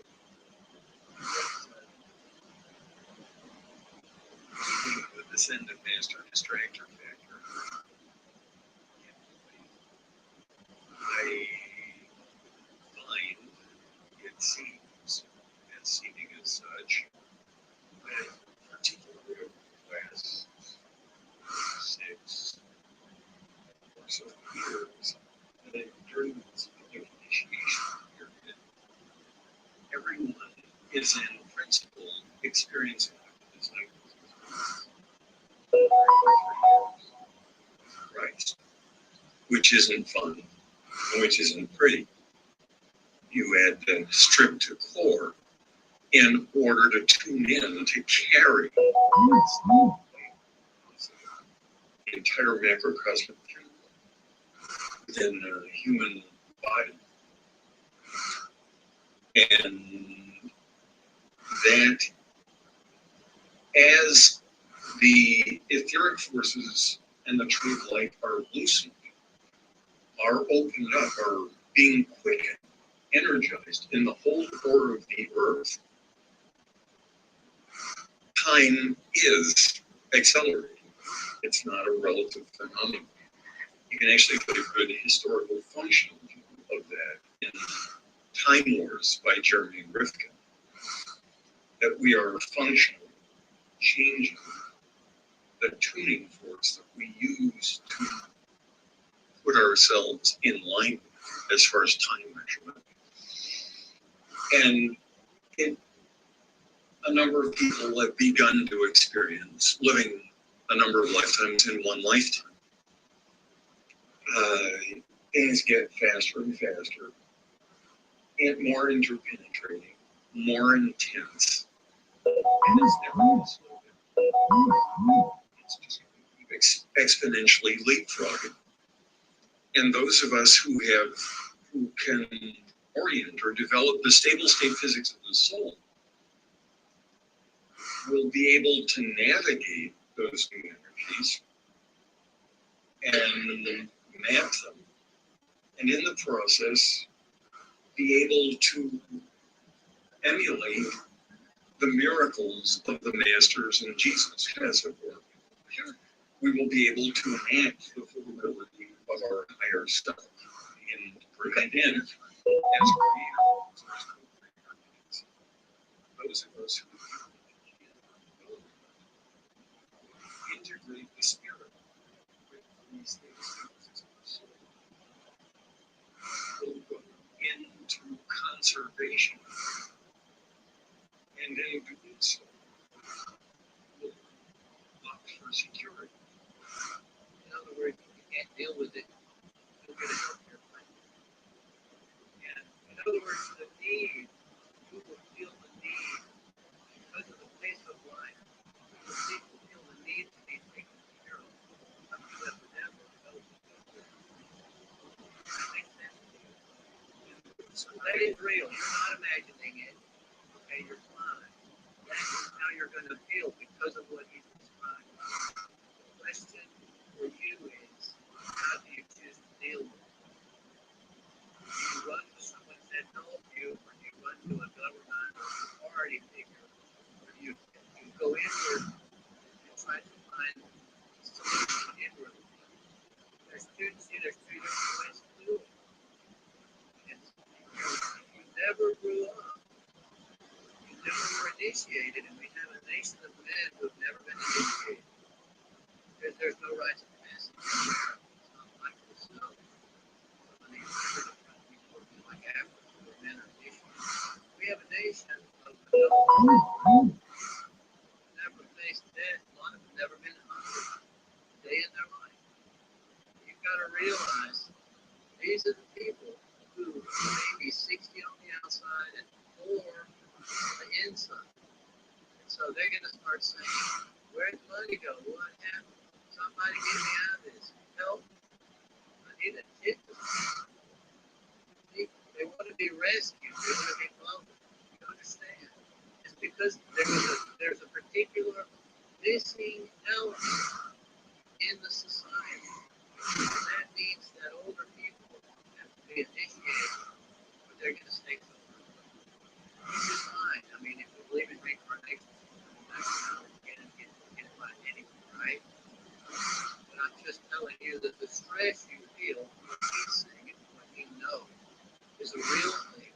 What's different is the way we focus.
There is some. Hundreds of thousands of There are things happening every month of the year. What happens on Halloween? That night is about the worship and homage to Satan, the great deceiver Satan, on that night, on Halloween, at this church. You've conducted them in Europe and the United States. Can we start with the United States? Yes, I have seen at rituals, I have seen George Bush, I have seen Madeleine Albright, I have seen Henry Kissinger, I have seen Ronald Reagan, and I have also, by the way, seen his wife, Nancy Reagan. I have seen Hillary Clinton before I knew she was Hillary Clinton. At the time, at these rituals, she is involved. The other people that I have named are, I've seen shapeshift into reptilians. Jay Rockefeller, and he shapeshifts. These people seem to all be connected to the Illuminati. Gerald Ford, I have seen shapeshift. Dr. Joseph Mengele, who took me around to these rituals a lot of the time, was also a shapeshifter. There are people in the European countries that I've seen shapeshift. The Queen there, I've seen Princess Margaret there, I've seen Charles there. And they shapeshift. I have seen Tony Blair there, and he shapeshifts. They all have their quirks as to how they act, even in their reptilian form. Someone who's been talking about around this subject, and it seems to be popular right now. Who's that? This man by the last name Sitchin, I've seen at rituals, and he is a shapeshifter. What do you remember about Zachariah Sitchin? Zachariah Sitchin was someone in the rituals who attended the rituals who was not a major player in as far as the rituals went, but was someone that others present did not make remarks at, or were very careful as to what they said around him. And he was talking about, he would be talking about doing away with people, persons that were in his way, or not information that he didn't feel that he wanted put out. He is very much a disinformer. and that is his job to disinform about what is going on with the Illuminati and with the reptilians. He actually warned me off from investigating reptilians, interestingly. They have their eggs. It's like a nest of eggs kept down in that part where it's warm. It's very warm down there into this entrance. And these eggs are kept down there incubating. And they are the reptiles' eggs. What have you seen the royal family do, the Queen Mother, and the other people you've seen in the rituals? What have you seen them do? I've seen all of them drink human blood and consume human flesh, and they have their own goblets in which they have blood, and these goblets are encrusted with jewels. And they also have their own daggers that goes into the goblet.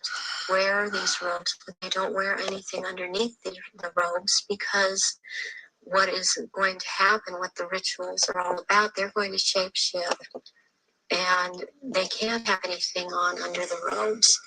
And there are orgy kind of things that go on at the rituals also. And involving the royal family of Britain. Yes, involving the royal family of Britain, and the sacrifice and the eating of, consuming the sacrifice, and they are involved in that. You've seen them do that? Yes, I have seen them do that. People in Britain, listening to what you're saying, would obviously be staggered, I guess, anywhere in the world. But what would stagger them mostly is in Britain, the Queen Mother has an image of being the nation's grandmother, the nice old lady, and good old Queen Mum, what a lovely lady. What's your experience of the Queen Mother? She is very cold in reality, and she is very cruel. She obviously, from what I see, enjoys consuming human flesh.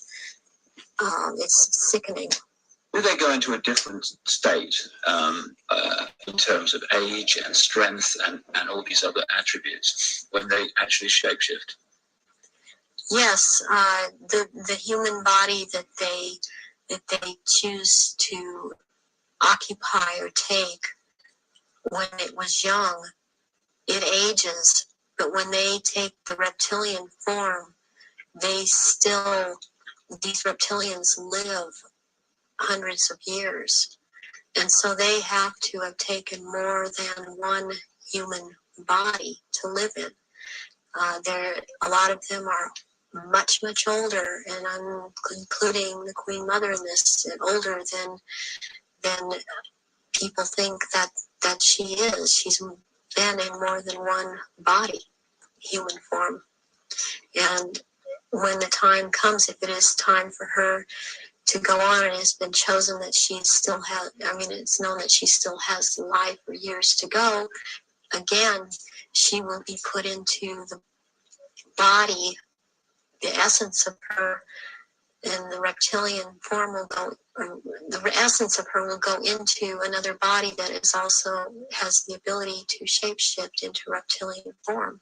One of the pure reptilian human bloodlines. Yes. What happens when, take the Queen Mother as an example, what happens when they shapeshift? I mean, what do you see? You start to see changes happen, and they're happening so fast that it's almost, it's the closest thing that I've seen to it is what they're now doing with computer technology. It's just a literal transformation that happens very quickly, and they get taller and they get bigger, and they don't look at all as reptilians like they do as humans. And thus the wearing of the robes, because if they were in clothes, the clothes would be torn apart. So let's take the Queen Mother on this subject as an example. We recognize her as a frail old lady. What does she look like when she shapeshifts at these rituals? She has, she looks like the nose portion gets very much longer and it grows into kind of a snout kind of thing. She has little fangs,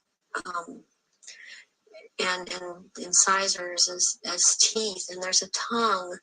They all seem to have this kind of tongue when they're at this level. The tongue has a lot of long, hairy or pointed projections coming out of it. It's very long, and they have these. They don't have hands or feet. They have these claws, and they have scales, and also scales that seem to kind of disappear into one another. But it's more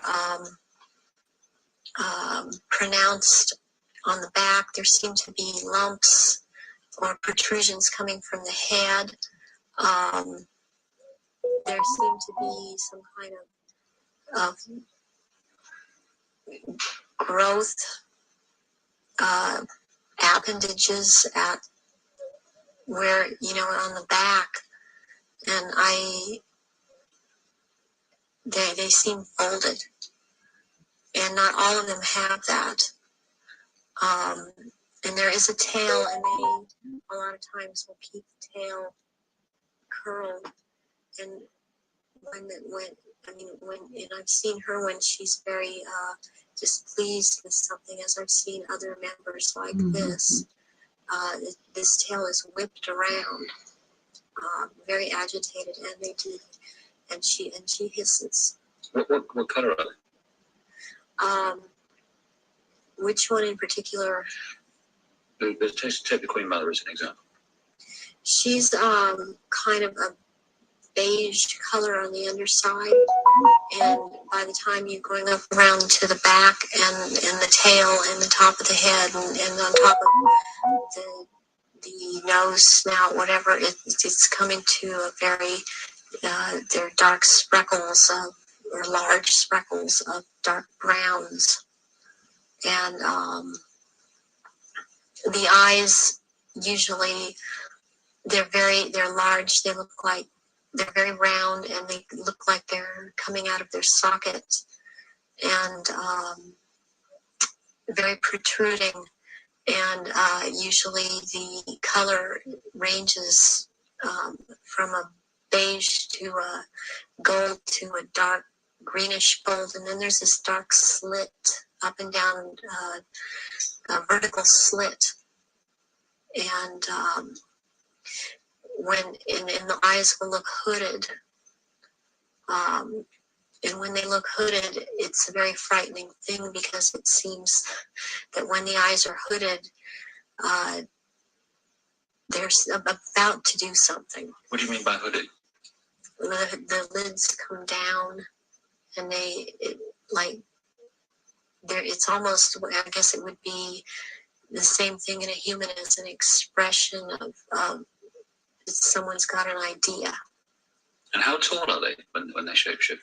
They're just about 7 feet tall. Some are a little shorter, or to a foot shorter. Some are a little bit taller than 7 feet. What is it about the rituals that allow the shapeshifting to happen? When the victims are starting to be sacrificed, it's the scent of the blood, and they start shape-shifting at that point in time, and they can hardly wait to get to the blood. It's like they're addicted to the blood, and then the consumption of human flesh that follows.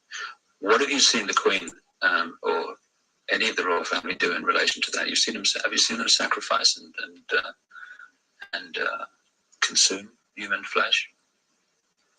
There are certain times when they will actually do a sacrifice, or there will have been someone doing a sacrifice and it's not happening fast enough for them. So they will step in and finish it themselves, because the ritual has to be gone through. It's sacrificially, ritualistically, it has to have been gone through. And they will step right in and just start tearing the throat out. And they're getting all this blood from the jugular vein at the same time. And that has happened when there are many there that are going to be sacrificed, and they just can't wait. And then tearing into the contents of the abdomen and stomach of a victim afterwards. Who have you seen do that? I've seen the Queen Mother do that, and Prince Philip and Charles. I've seen Guy de Rothschild do this. It seems that I've seen it more among royalty, or so-called royalty, do this than people that are not titled. They don't seem to. They seem like it feels like they don't dare, but they shapeshift nonetheless. But it's like the royals that step in and just start tearing away, as they can hardly wait. How long can they hold the reptilian form in these occasions? During the rituals, it's much easier for them to hold their reptilian form. They can stay in that form. What it is that they have a hard time holding their human form. And as long as they're around blood and the scent of blood, they can't hold human form. Was there any way, when Diana was married to Charles, without attending a blood ritual, that she could have seen him or one of the others become a reptile? They have a tendency when they're asleep to shapeshift, and they have to consciously hold their form. And when they're asleep, they have a tendency to not hold human form and to shapeshift into reptilian. That scent of blood would tend to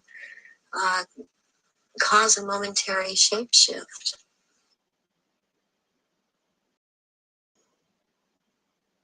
A clean and crumb-free coffee table. A tablet with no sticky fingerprints. A disinfected dining table. Trust Dettol to let life flow.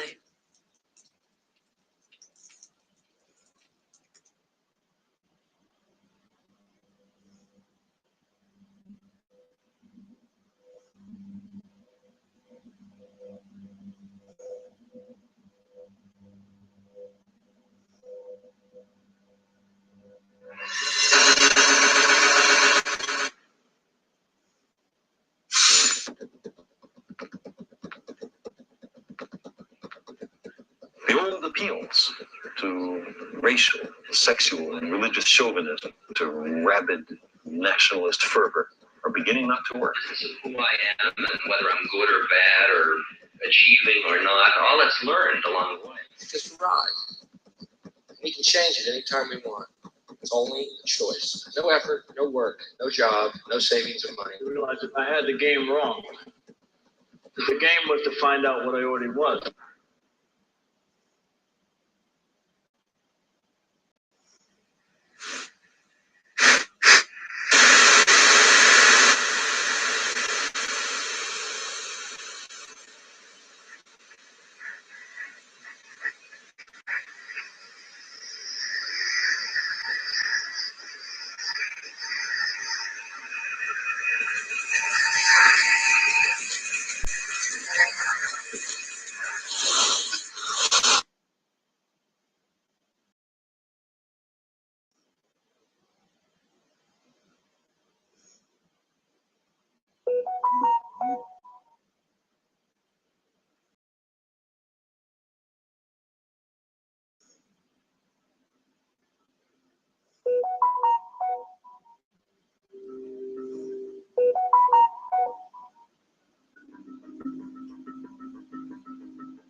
important it is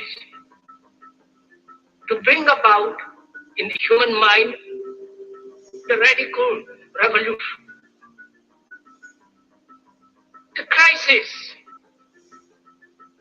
is a crisis in consciousness, a crisis that cannot anymore accept the old norms, the old patterns, the ancient traditions.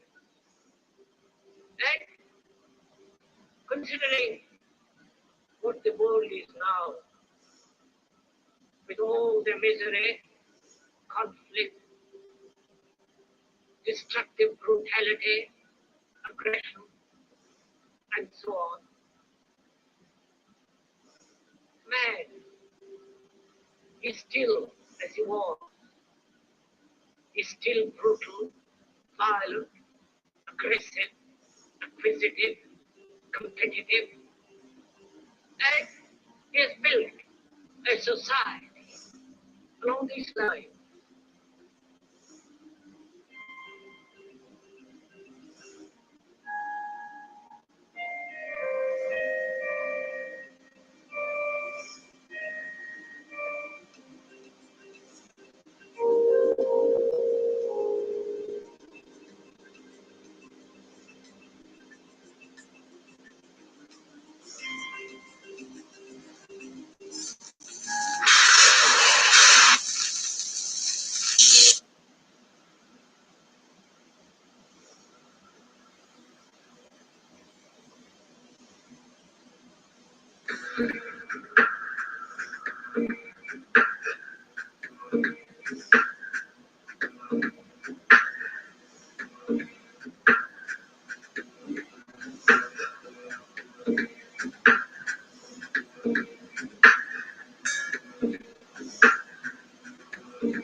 Society today is composed of a series of institutions, from political institutions, legal institutions, religious institutions, to institutions of social class, familial values, and occupational specialization. It is obvious the profound influence these traditionalized structures have in shaping our understandings and perspectives.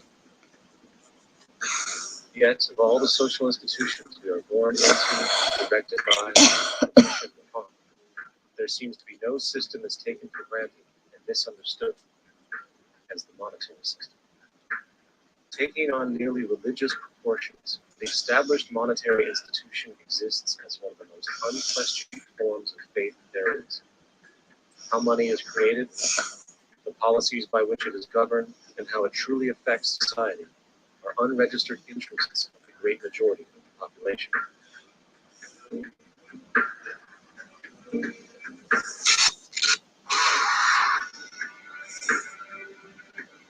In a world where 1% of the population owns 40% of the planet's wealth, in a world where 34,000 children die every single day from poverty and preventable diseases, and where 50% of the world's population lives on less than $2 a day, one thing is clear: something is very wrong.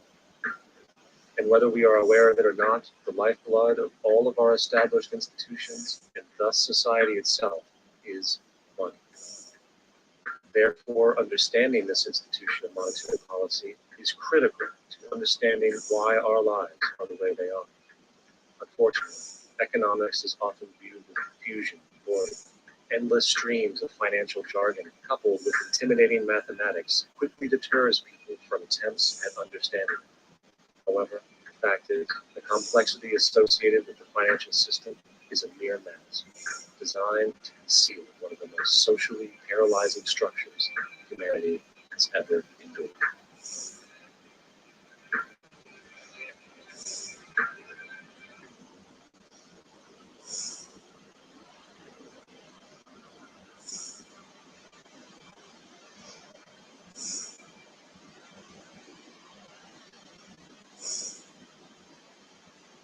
A number of years ago, the central bank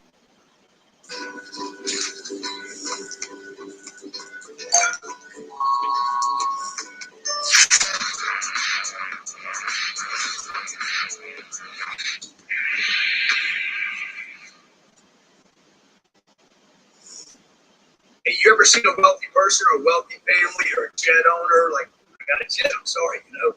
You ever done that, seen that, and wondered, what would they do? What did they do to get it? And number two, what would they do to get it all over again? Or could they even get it all over again? Were they just lucky the first time? For probably 40 years now, I've been wondering the same thing. To see some family that owns a house in the Hamptons on a beach or in La Jolla, California, or some guy that's flying across the country in his own jet, or he's at the blackjack table in Vegas, you know, spending $1,000 a hand. I've always wondered, what did they do? Number two, to get it.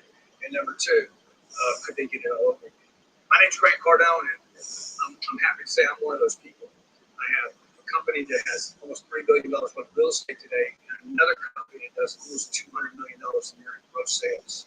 I've come up from nothing, literally nothing. And Discovery Channel reached out to me last year and said, hey, could you, if we drop you off in the city, you can't use your name, can't use your contacts, you can't use your money, we're going to take all your money away. You have no place to live, no food to eat, and you can't reach out to your buddies, your rich buddies. How long would it take you to put it all back together? I said, give me 90 days and I'll build $1 million business. Well, in truth, I built a $5.5 million business with no money, couldn't use my contacts, shaved my head, took on a new identity, wore these glasses that faked everybody out and had a mask on most of the time.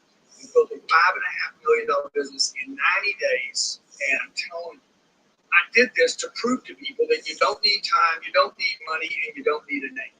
But you do need the strategy. You need to know exactly how to do it. There's a way to do it. What I want to do today is I want to give you the strategy. It's taken me 45 years to figure this out. Nobody gave this to me. And I promised my mother when I was 16 years old, if I ever figured this out, because we grew up poor, my mom was scared every day. I said, if I ever figure this out, and if I get wealthy, because I used to have these dreams and fantasies, like being wealthy one day, I'm going to make it. I'm going to be the superhero of my house. And I told my mom, I said, if I ever figure it out, I'm going to share it with other people. That's what I want to do with you. I want to share this with you, okay? And some of you are going to do nothing with it. Cost you nothing, by the way. Some of you will do nothing with it, and some of you will turn this into millions, tens of millions. Maybe somebody will see this, use this, and become a billionaire because of it. I'm doing this right now for free. I will not keep it for free for long. I'm trying to do a test group to see what kind of response we get from you when you get on the program. $5.5 million in 90 days because of the strategy.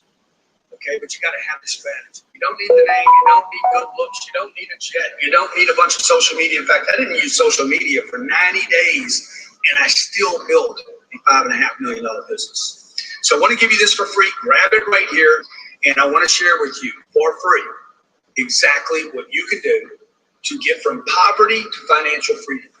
To get from making excuses about time and money to having all the time and money that you need. It's possible. Look, the dream is possible. You don't have to live in America to make this dream real. You can do it anywhere. You don't need time, you don't need money, but you do need strategy. I hope you take advantage of this, okay? If you and when you, for those of you, hit $1 million in 90 days, which on this bird, we're going to go for a ride on the bird, and I'm going to have you sit right here. I'm going to have you sit right here. I'm going to sit right here, or maybe across from you. Maybe we'll play some backgammon or some chess or some gin, and then we're going to figure out how we can do business together, okay? But first, you need to get the training. Click right there. Let's do this. Let's get financial freedom together.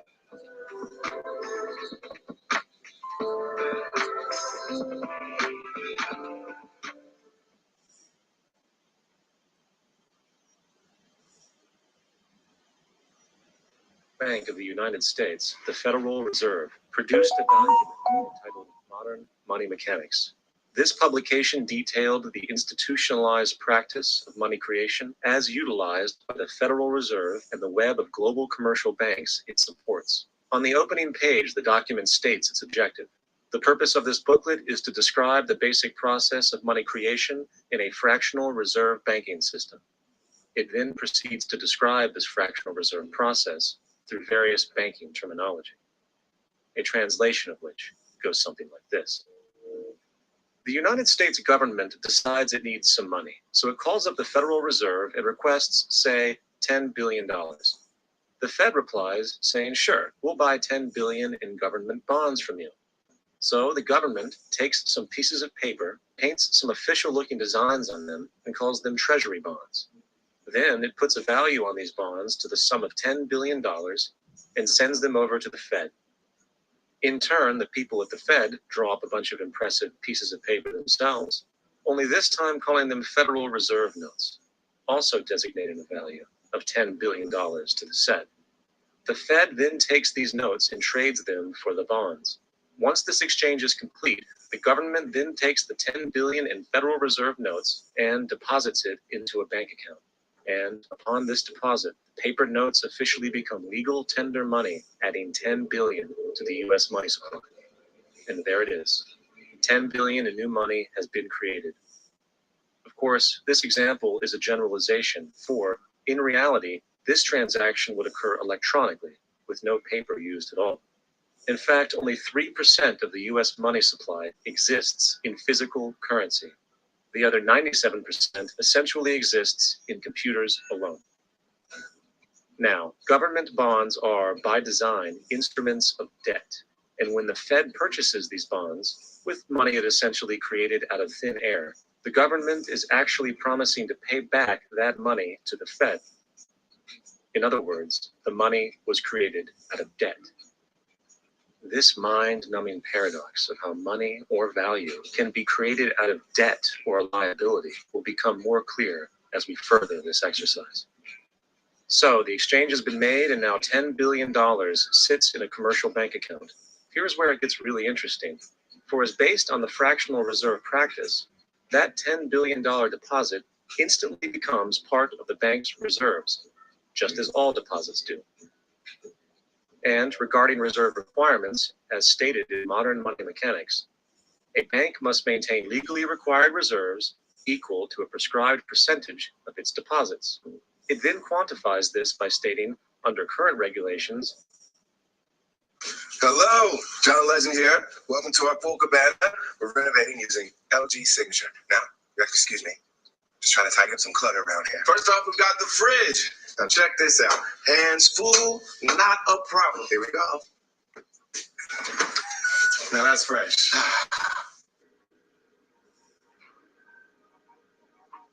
Oh, yeah. Change to lime view.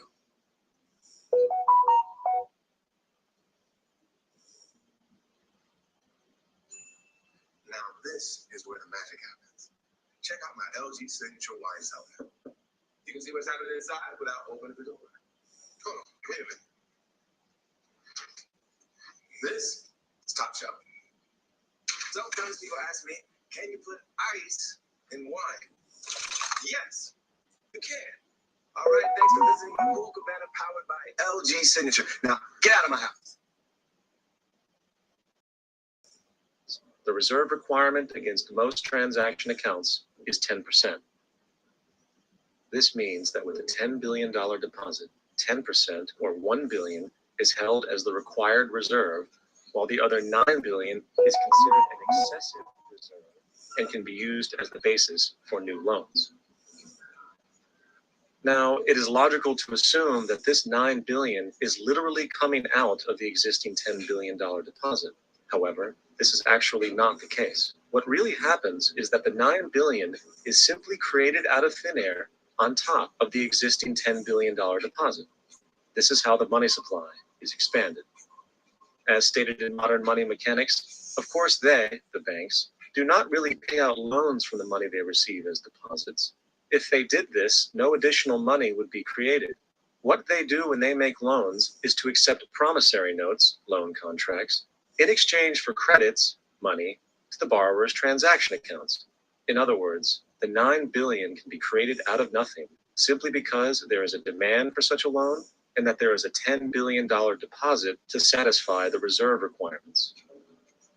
Now, let's assume that somebody walks into this bank and borrows the newly available $9 billion. They will then most likely take that money and deposit it into their own bank account. The process then repeats, for that deposit becomes part of the bank's reserves.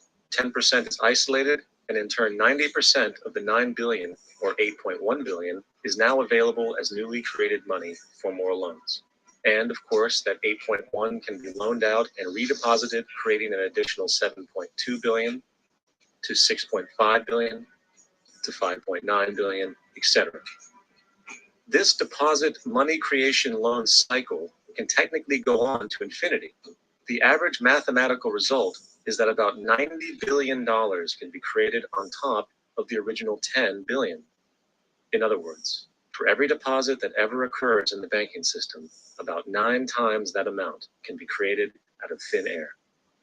Money jitters. Ask the obliging Bank of America for a jar of soothing instant money, MONEY, in the form of a convenient personal loan. So, now that we understand how money is created by this fractional reserve banking system, a logical yet elusive question might come to mind. What is actually giving this newly created money value? The answer? The money that already exists. The new money essentially steals value from the existing money supply. For the total pool of money is being increased irrespective to demand for goods and services. And as supply and demand finds equilibrium, prices rise, diminishing the purchasing power of each individual dollar. This is generally referred to as inflation, and inflation is essentially a hidden tax on the public. What is the advice that you generally get? And that is inflate the currency. They don't say debase the currency. They don't say devalue the currency. They don't say cheat the people who are saved. They say lower the interest rates. The real deception is when we distort the value of money. When we create money out of thin air, we have no savings, yet there's so-called capital. So my question boils down to this: how in the world can we expect to solve the problems of inflation, that is the increase in the supply of money, with more inflation? Of course, it can't. The fractional reserve system, monetary expansion, is inherently inflationary. For the act of expanding the money supply, without there being a proportional expansion of goods and services in the economy, will always debase a currency. In fact, a quick glance at the historical values of the US dollar versus the money supply reflects this point definitively, for the inverse relationship is obvious. $1 in 1913 required $21.60 in 2007 to match value. That is a 96% devaluation since the Federal Reserve came into existence. Now, if this reality of inherent and perpetual inflation seems absurd and economically self-defeating, hold that thought, for absurdity is an understatement in regard to how our financial system really operates.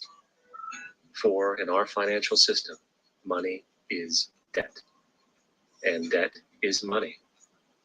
Here is a chart of the US money supply from 1950 to 2006. Here is a chart of the US national debt for the same period. How interesting it is that the trends are virtually the same. For the more money there is, the more debt there is. The more debt there is, the more money there is. To put it a different way, every single dollar in your wallet is owed to somebody by somebody. For remember, the only way the money can come into existence is from loans. Therefore, if everyone in the country were able to pay off all debts, including the government, there would not be $1 in circulation.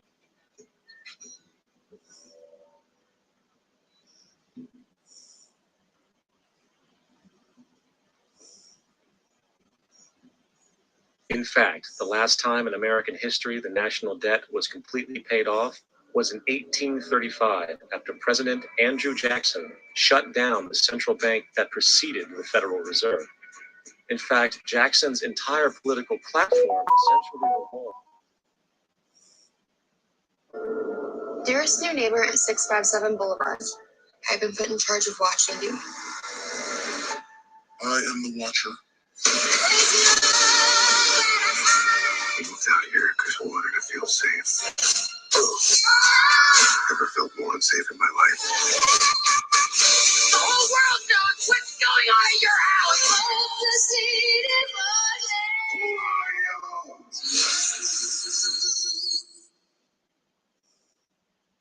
Revolved around his commitment to shut down the central bank, stating at one point, the bold efforts the present bank has made to control the government are but premonitions of the fate that awaits the American people should they be deluded into a perpetuation of this institution or the establishment of another like it. Unfortunately, his message was short-lived, and the international bankers succeeded to install another central bank in 1913, the Federal Reserve. And as long as this institution exists, perpetual debt is guaranteed. Now, so far we have discussed the reality that money is created out of debt through loans. These loans are based on a bank's reserves, and reserves are derived from deposits. And through this fractional reserve system, any one deposit can create 9 times its original value, in turn debasing the existing money supply, raising prices in society. And since all this money is created out of debt and circulated randomly through commerce, people become detached from their original debt, and a disequilibrium exists where people are forced to compete for labor in order to pull enough money out of the money supply to cover their costs of living. As dysfunctional and backwards as all this might seem, there is still one thing we have omitted in this equation, and it is this element of the structure which reveals the truly fraudulent nature of the system itself: the application of interest. When the government borrows money from the Fed, or when a person borrows money from a bank, it almost always has to be paid back with accrued interest. In other words, almost every single dollar that exists must be eventually returned to a bank with interest paid as well. But if all money is borrowed from the central bank and is expanded by commercial banks through loans, only what would be referred to as the principal is being created in the money supply. So then, where is the money to cover all of the interest that is charged? Nowhere. It doesn't exist. The ramifications of this are staggering. The amount of money owed back to the banks will always exceed the amount of money that is available in circulation. This is why inflation is a constant in the economy, for new money is always needed to help cover the perpetual deficit built into the system, caused by the need to pay the interest. What this also means is that mathematically, defaults and bankruptcy are literally built into the system, and there will always be more pockets of society that get the short end of the stick. An analogy would be a game of musical chairs, for once the music stops, somebody is left out to dry. And that's the point. It invariably transfers true wealth from the individual to the banks. For if you are unable to pay for your mortgage, they will take your property. This is particularly enraging when you realize that not only is such a default inevitable due to the fractional reserve practice, but also because of the fact that the money that the bank loaned to you didn't even legally exist in the first place. In 1969, there was a Minnesota court case involving a man named Jerome Daly, who was challenging the foreclosure of his home by the bank which provided the loan to purchase it. His argument was that the mortgage contract required both parties, being he and the bank, each put up a legitimate form of property for the exchange. In legal language, this is called consideration.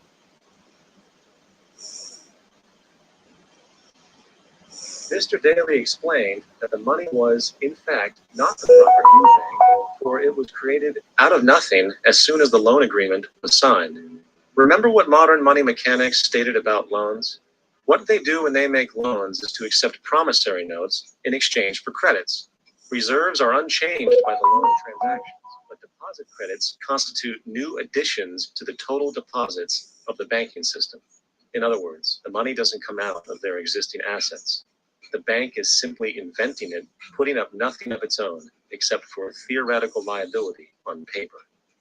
As the court case progressed, the bank's president, Mr. Morgan, took the stand, and in the judge's personal memorandum, he recalled that the plaintiff, bank's president, admitted that, in combination with the Federal Reserve Bank, did create the money and credit upon its books by bookkeeping entry. The money and credit first came into existence when they created it. Mr. Morgan admitted that no United States law or statute existed which gave him the right to do this.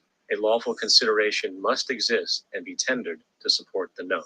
The jury found that there was no lawful consideration, and I agree. He also poetically added, only God can create something of value out of nothing. And upon this revelation, the court rejected the bank's claim for foreclosure, and Daly kept his home. The implications of this court decision are immense.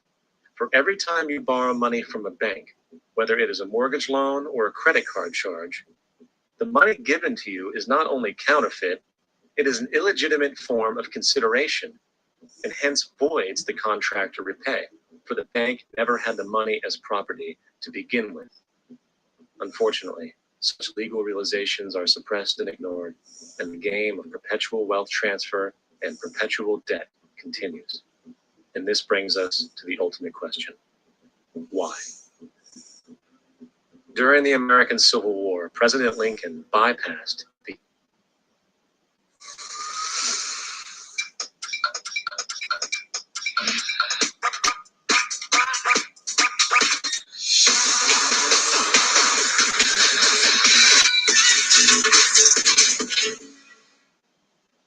high interest loans offered by the European banks and decided to do what the Founding Fathers advocated, which was to create an independent and inherently debt-free currency. It was called the greenback. Shortly after this measure was taken, an internal document circulated between private British and American banking interests stated, "Slavery is but the owning of labor and carries with it the care of laborers, while the European plan is that capital shall control labor by controlling wages. This can be done by controlling the money. It will not do to allow the greenback, as we cannot control that."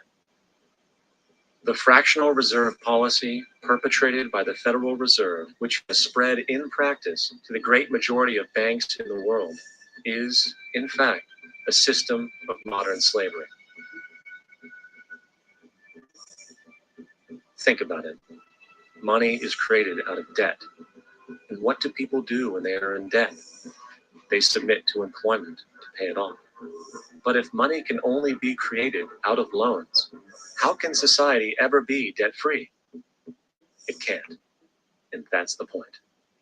And it is the fear of losing assets coupled with the struggle to keep up with the perpetual debt and inflation inherent in the system, compounded by the inescapable scarcity within the money supply itself, created by the interest that can never be repaid, that keeps the wage slave in line, running on the hamster wheel with millions of others, in effect powering an empire that truly benefits only the elite at the top of the pyramid. For, at the end of the day, who are you really working for?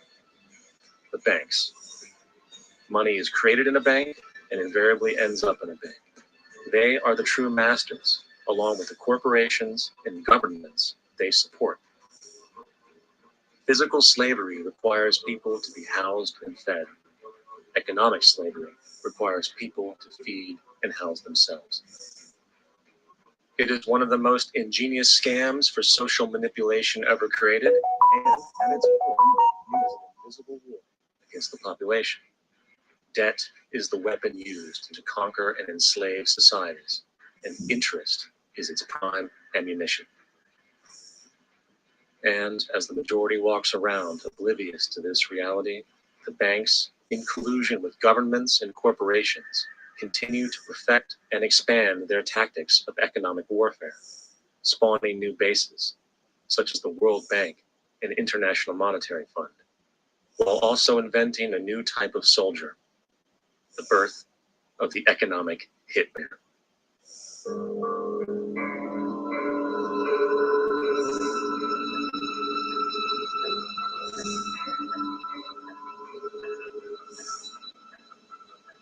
We economic hitmen really have been the ones responsible for creating this first truly global empire. And we work many different ways.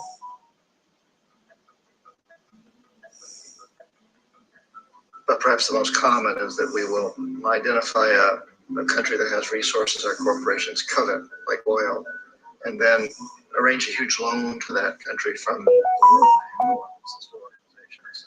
But the money never actually goes to the country. Instead, it goes to our big corporations to build infrastructure projects in that country, power plants, industrial parks, ports, things that benefit a few rich people in that country, in addition to our corporations, but really don't help the majority of the people at all. However, those people, the whole country is left holding a huge debt.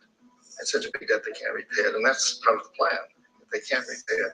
And so at some point, we economic hitmen go back to them and say, listen, you lost a lot of money, can't pay your debt, so sell your oil, real cheap oil companies. Allow us to build a military base in your country, or send troops in support of ours to someplace in the world like Iraq, or vote with us on the next UN vote to have their electric utility company privatized and their water and sewage system privatized and sold to U.S. corporations or other multinational corporations. So there was a whole mushrooming thing, and it's so typical of the way the IMF and the World Bank work. They put a country in debt, it's such a big debt it can't pay it, and then you often refinance that debt and pay even more interest. And you demand this quid pro quo, which you call a conditionality or good governance, which means basically that they've got to sell off their resources, including many of their social services, their utility companies, their school systems, sometimes their penal systems, their insurance systems, to foreign corporations. So it's a double, triple, quadruple whammy. The precedent for economic hitmen really began back in the early 50s when democratically elected Mossadegh, who was elected in Iran. He was considered to be the hope for democracy in the Middle East and around the world. He was Time Magazine's Man of the Year. But one of the things that he'd run on and began to implement was the idea that foreign oil companies needed to pay the Iranian people a lot more for the oil. The Iranian people should benefit from their own oil. Strange policy. We didn't like that, of course. But we were afraid to do what we normally were doing, which was to send in the military. Instead, we sent in one CIA agent, Kermit Roosevelt, Teddy Roosevelt's relative. And Kermit went in with a few $1 million.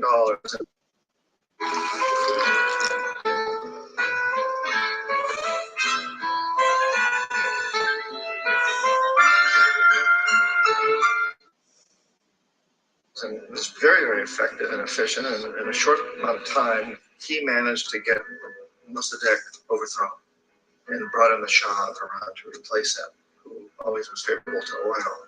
And it was extremely effective. Bombs over Port Iran. Army officers shout that Mossadegh has surrendered and his regime as virtual dictator of Iran is ended. Pictures of the Shah are paraded through the streets as sentiment reverses. The Shah is welcome home. So back here in the United States, wow, that was easy and cheap. So this established a whole new way of manipulating countries, of creating empire.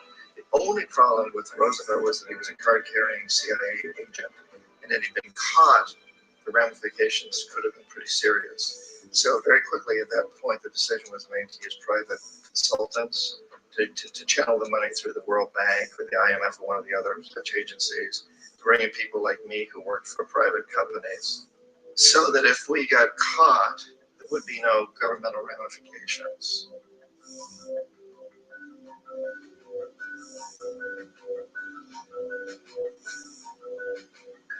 When Arbenz became president of Guatemala, the country was very much under the thumbs of United Fruit Company, the big international corporations. And Arbenz ran on the ticket that says, we want to get the land back to the people.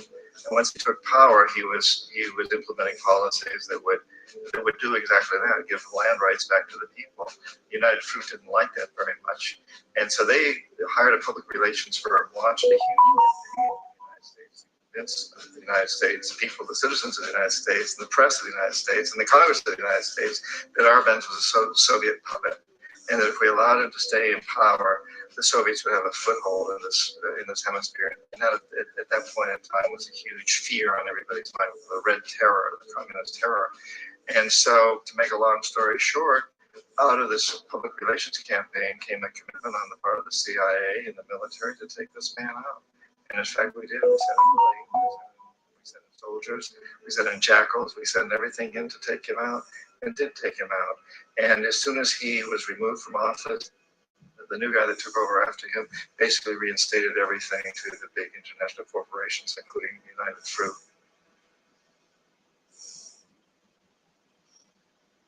Ecuador, for many, many years, had been ruled by pro-US dictators, often relatively brutal. Then it was decided that we were going to have a truly democratic election. Jaime Roldos ran for office. And his main goal, he said, as president, would be to make sure that Ecuador's resources were used to help the people. And he won, overwhelming, by more votes than anybody had ever won anything in Ecuador. And he began to implement these policies to make sure that the profits from oil went to help the people. Well, we didn't like that in the United States. I was sent down as one of several economic hitmen to change Roldos, to corrupt him, to bring him around, to let him know, okay, you can get very rich, you and your family, if you play our game, but if you continue to try to keep these policies you've promised, you're going to go. He wouldn't listen. He was assassinated. As soon as the plane crashed, the whole area was cordoned off. The only people allowed in were U.S. military from a nearby base and some of the Ecuadorian military. When an investigation was launched, two of the key witnesses died in car accidents before they had a chance to testify. A lot of very, very strange things that went on around the assassination of Jaime Roldos. I, like most people who've really looked at this case, have absolutely no doubt that it was assassination. And of course, in my position as an economic hitman, I was always expecting something to happen to Jaime, whether it be a coup or assassination. I wasn't sure, but that he would be taken down because he was not being corrupted. He would not allow himself to be corrupted the way we wanted to corrupt him.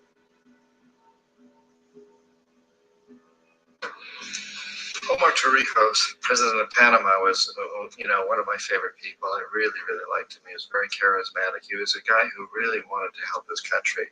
And when I tried to bribe him or corrupt him, he said, look, John, he called me Juanito. He said, look, Juanito, I don't need the money. What I really need is for my country to be treated fairly. I need for the United States to repay the debts that you owe my people for all the destruction you've done here. I need to be in a position where I can help other Latin American countries win their independence and be free of this terrible presence from the north that you people are exploiting us so badly. I need to have the Panama Canal back in the hands of Panamanian people. That's what I want. And so, leave me alone. Don't try to bribe me. It was 1981, and in May, Jaime Roldos was assassinated. And Omar was very aware of this. Torrijos got his family together and he said, I'm probably next, but it's okay because I've done what I came here to do. I've renegotiated the canal. The canal will now be in our hands. He just finished negotiating the treaty with Jimmy Carter. In June of that same year, just a couple of months later, he also went down in an airplane crash, which there's no question was executed by CIA-sponsored jackals. Tremendous amount of evidence that one of Torrijos' security guards handed him at the last moment as he was getting on the plane a tape recorder, a small tape recorder that contained a bomb.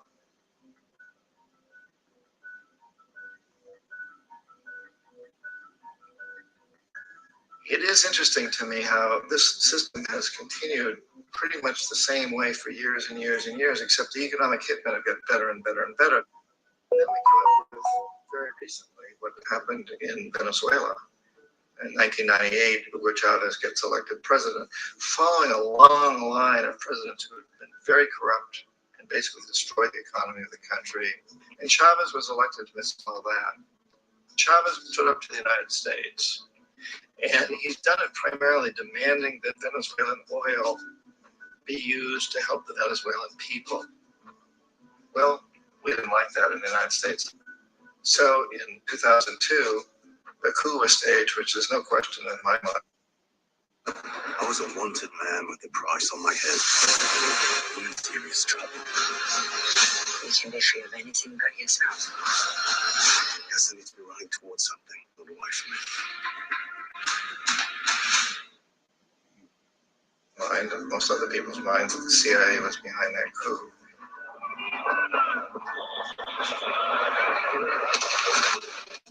The way that coup was fomented was very reflective of what Colonel Roosevelt had done in Iran, of paying people to go out into the streets, to riot, to protest, to say this Chavez is very unpopular.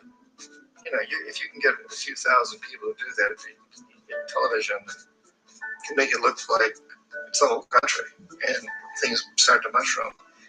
Except in the case of Chavez, he was smart enough, and the people were so strongly behind him that they overcame it, which was a phenomenal moment in the history of Latin America.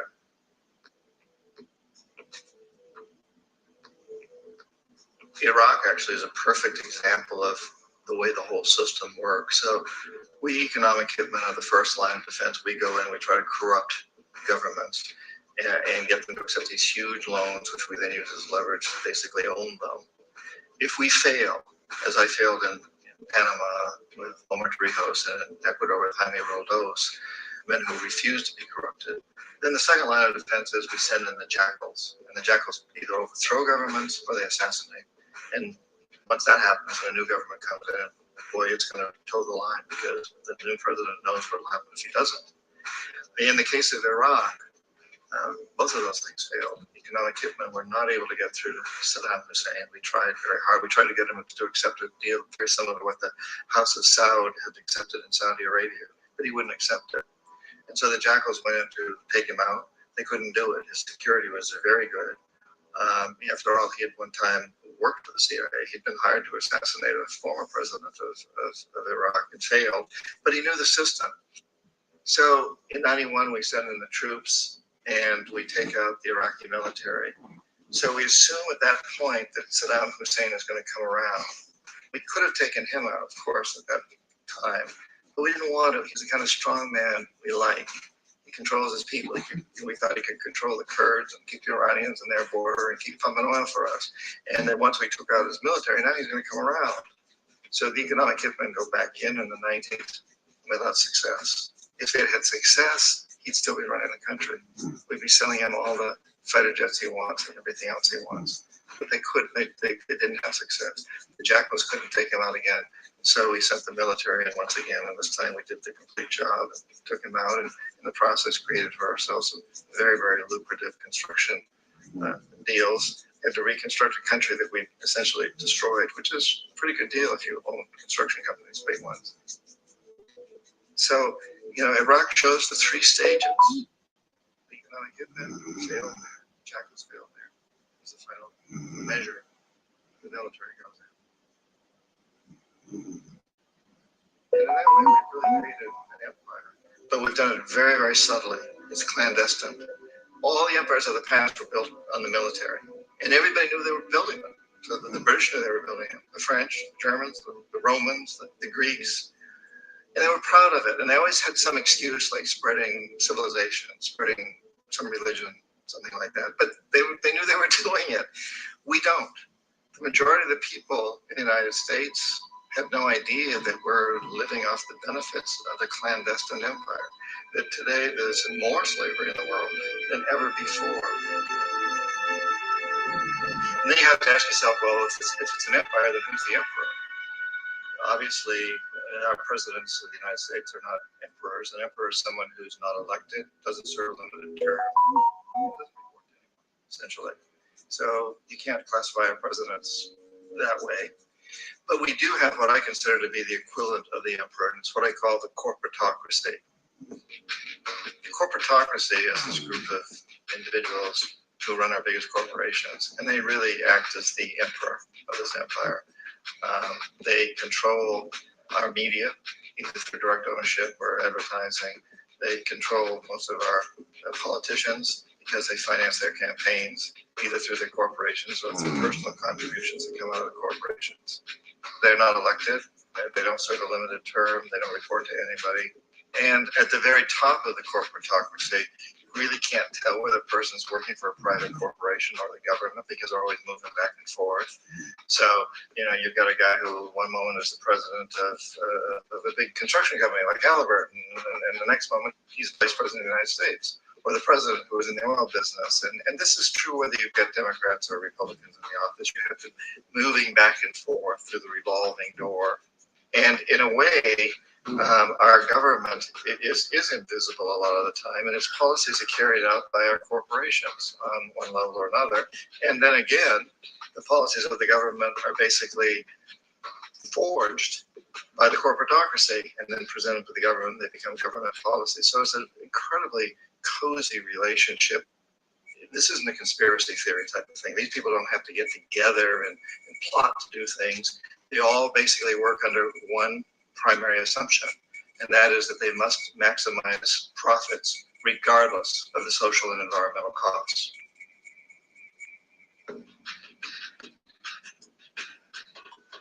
This process of manipulation by the corporatocracy through the use of debt, bribery, and political overthrow is called globalization.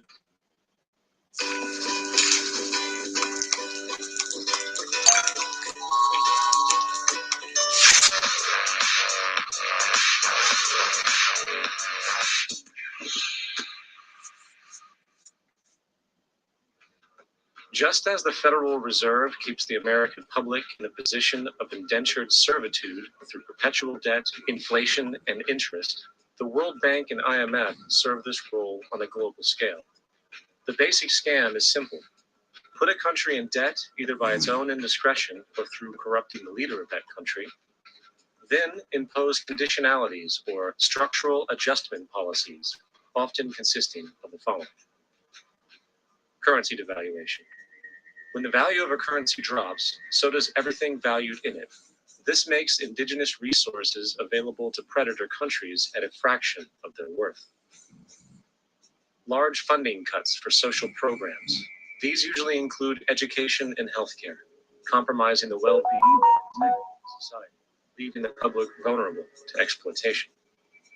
Privatization of state-owned enterprises. This means that socially important systems can be purchased and regulated by foreign corporations for profit. For example, in 1999, the World Bank insisted that the Bolivian government sell the public water system of its third largest city to a subsidy of the US corporation Bechtel. As soon as this occurred, water bills for the already impoverished local residents skyrocketed. It wasn't until after a full-blown revolt by the people that the Bechtel contract was nullified. Then there is trade liberalization, or the opening up of the economy through removing any restrictions on foreign trade.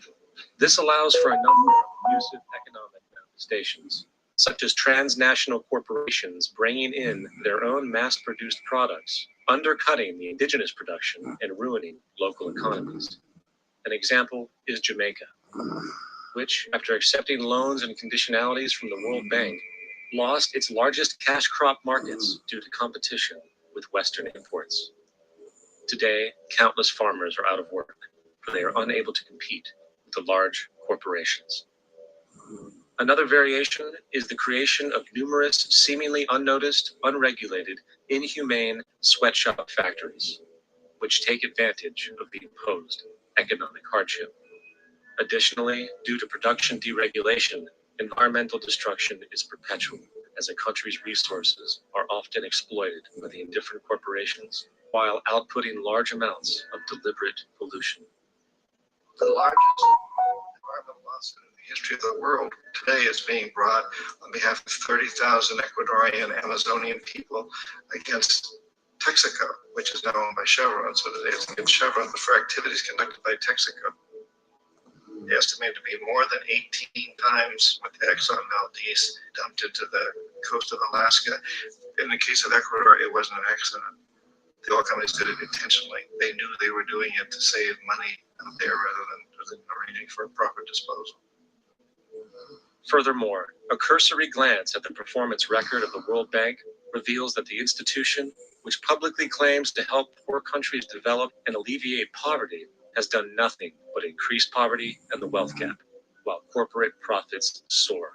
In 1960, the income gap between the fifth of the world's people in the richest countries versus the fifth in the poorest countries was 30 to 1. By 1998, it was 70.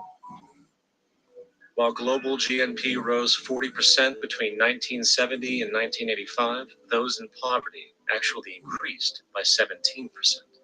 While from 1985 to 2000, those living on less than $1 a day increased by 18%. Even the Joint Economic Committee of the U.S. Congress admitted that there is a mere 40% success rate of all World Bank projects. In the late 1960s, the World Bank intervened in Ecuador with large loans.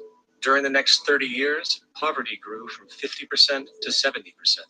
Under or unemployment grew from 15 to 70%. Public debt increased from 240 million to 16 billion, while the share of resources allocated to the poor went from 20% to 6%. In fact, by the year 2000, 50% of Ecuador's national budget had to be allocated for paying its debts. It is important to understand the World Bank is, in fact, a U.S. bank supporting U.S. interests. For the United States holds veto power over decisions, as it is the largest provider of capital. And where did it get this money? You guessed it. It made it out of thin air through the fractional reserve banking system. Of the world's top 100 economies, as based on annual GDP, 51 are corporations, and 47 of that 51 are US-based. Walmart, General Motors, and Exxon are more economically powerful than Saudi Arabia, Poland, Norway, South Africa, Finland, Indonesia, and many others. And as protective trade barriers are broken down, currencies tossed together and manipulated in floating markets, and state economies overturned in favor of open competition and global capitalism, the empire expands. Get up on your little 21-inch screen and howl about America and democracy. Say hello to the first ever Google Pixel Watch. Track your heart rate with Fitbit and see when you're in your active zone. Get turn-by-turn directions. Make payments faster. And take calls. Hey, can I call you back? Right from your wrist. The new Google Pixel Watch. There is no America. There is no democracy. There is only IBM and ITT and AT&T and DuPont, Dow, Union Carbide, and Exxon. Those are the nations of the world today. What do you think the Russians talk about in their councils of state? Karl Marx? They get out their linear programming charts, statistical decision theories, Minimax solutions, and compute the price-cost probabilities of their transactions and investments. We no longer live in a world of nations and ideologies, Mr. Beale. The world is a college of corporations, inexorably determined by the immutable bylaws of business. The world is a business, Mr. Beale.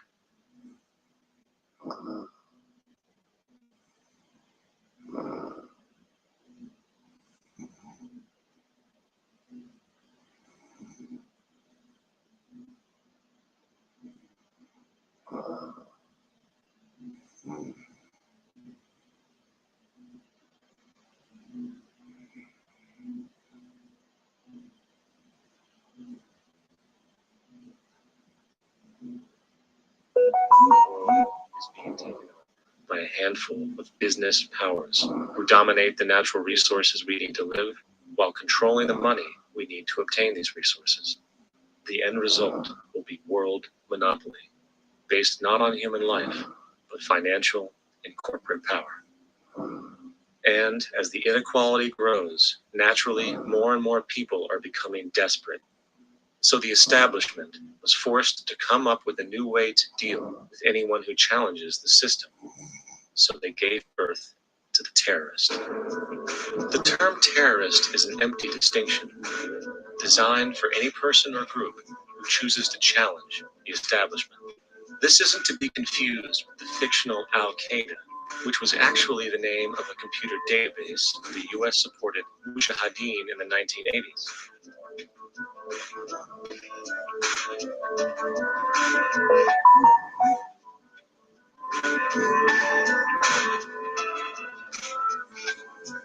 In 2007, the Department of Defense received $161.8 billion for the so-called Global War on Terrorism.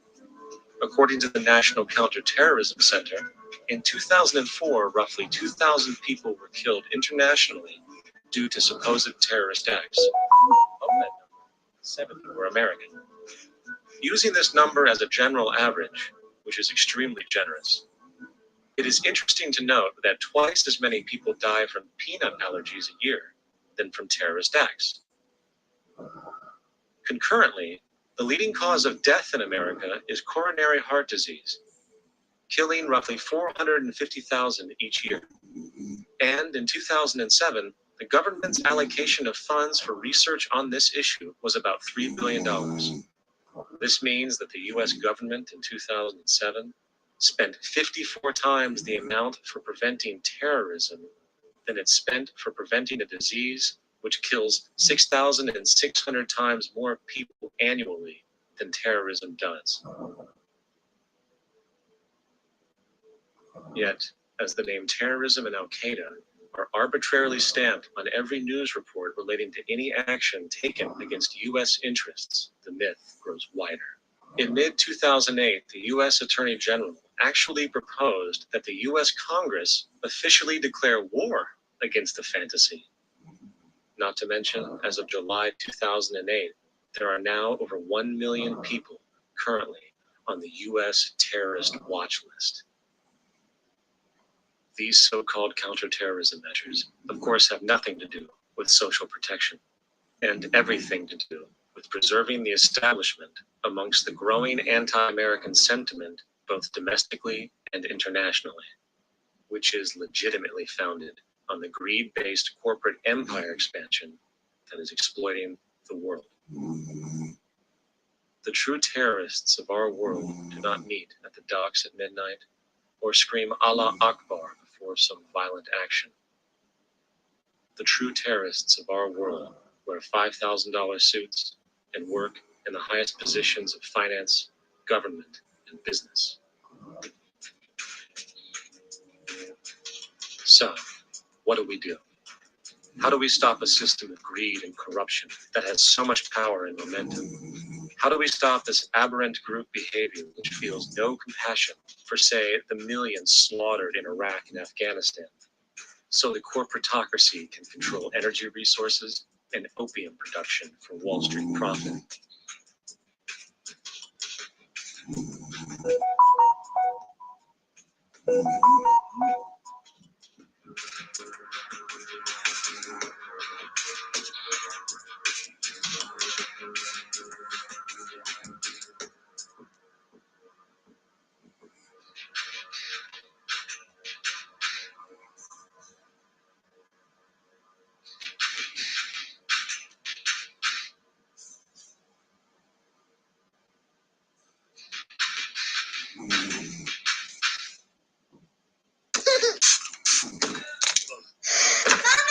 Trust Dettol to let life flow.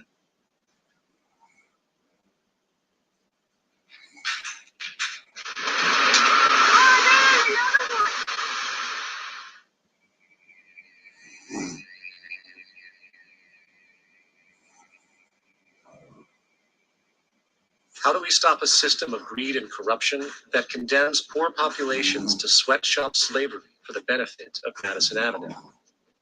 Or that engineers false flag terror attacks for the sake of manipulation?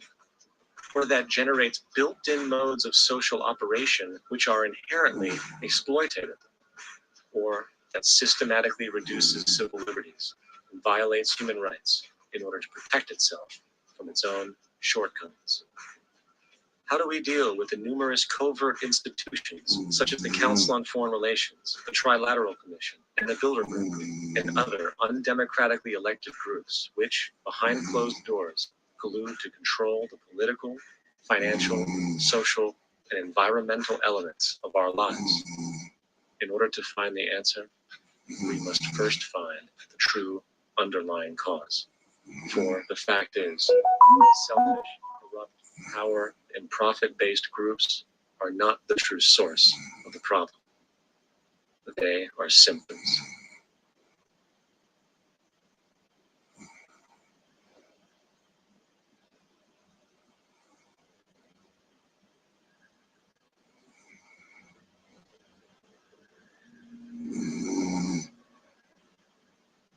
My name is John Fresco. I'm an industrial designer and a social engineer. I'm very much interested in society, in developing a system that might be sustainable for all people. First of all, the word corruption is a monetary invention, that aberrant behavior that's disruptive to the well-being of people, while you're dealing with human behavior. And human behavior appears to be environmentally determined, meaning if you were raised by the Seminole Indians as a baby, never saw anything else, you'd hold that value system. And this goes for nations, it goes for individuals, for families.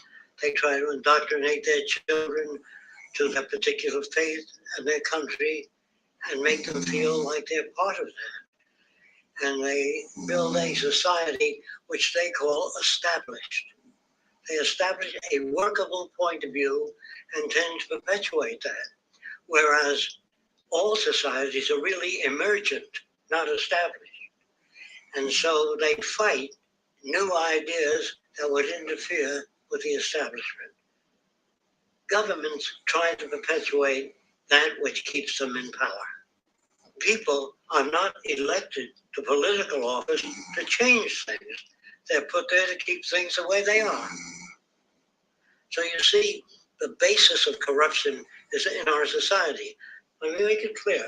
All nations then are basically corrupt because they tend to uphold existing institutions. I don't mean to uphold or downgrade all nations, but communism, socialism, fascism, the free enterprise system, and all other subcultures are the same. They are all basically corrupt. The most fundamental characteristic of our social institutions is the necessity for self-preservation. Whether dealing with a corporation, a religion, or a government, the foremost interest is to preserve the institution itself.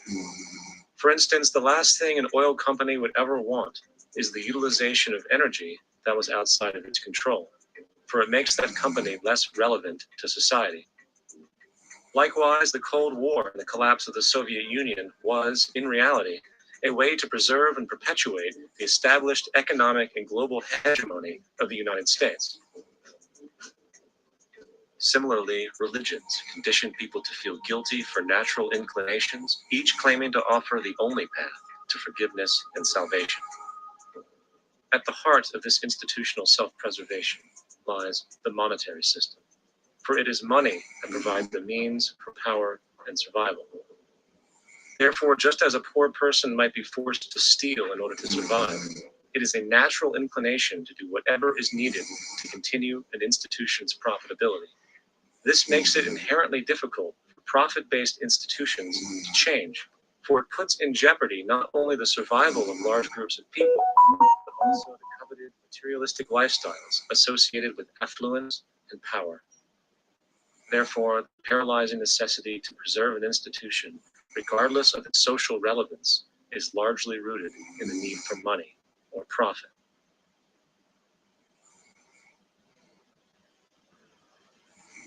What's in it for me is what people think. And so if a man makes money selling a certain product, naturally he's going to fight the existence of another product that may threaten his institution.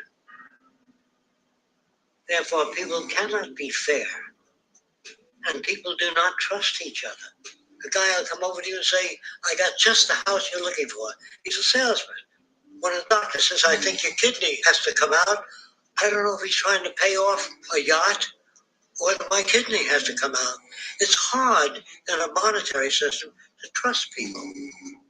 If you came into my store and I said, this lamp that I've got is pretty good, but the lamp next door is much better, I wouldn't be in business very long. It wouldn't work. If I were ethical, it wouldn't work. So when you say industry cares for people, that's not true. They can't afford to be ethical. So your system is not designed to serve the well-being of people. If you still don't understand that, there would be no outsourcing of jobs if they cared about people. Industry does not care. They only hire people because it hasn't been automated yet. So don't talk about decency and ethics. We cannot afford it and remain in business. It is important to point out that regardless of the social system, whether fascist, socialist, capitalist, or communist, the underlying mechanism is still money. Did you know that atrial fibrillation increases risk of stroke by 5 times? If you have AF, it's easy to check on your heart from home with KardioMobile. It's accurate, it's reliable, and it makes me feel reassured. You can take an ECG in just 30 seconds, anytime, anywhere. KardioMobile is the CE marked personal ECG device that can detect atrial fibrillation and other common arrhythmias using your smartphone. You can take it anywhere with you, and it's so easy to take a reading. Find out more at kardiomobile.co.uk. Labor and competition. Communist China is no less capitalistic than the United States. The only difference is the degree by which the state intervenes in enterprise. The reality is that monetaryism, so to speak, is the true mechanism that guides the interests of all the countries on the planet. The most aggressive and hence dominant variation of this monetaryism is the free enterprise system. The fundamental perspective, as put forth by early free market economists like Adam Smith, is that self-interest in competition leads to social prosperity, as the act of competition creates incentive, which motivates people to persevere.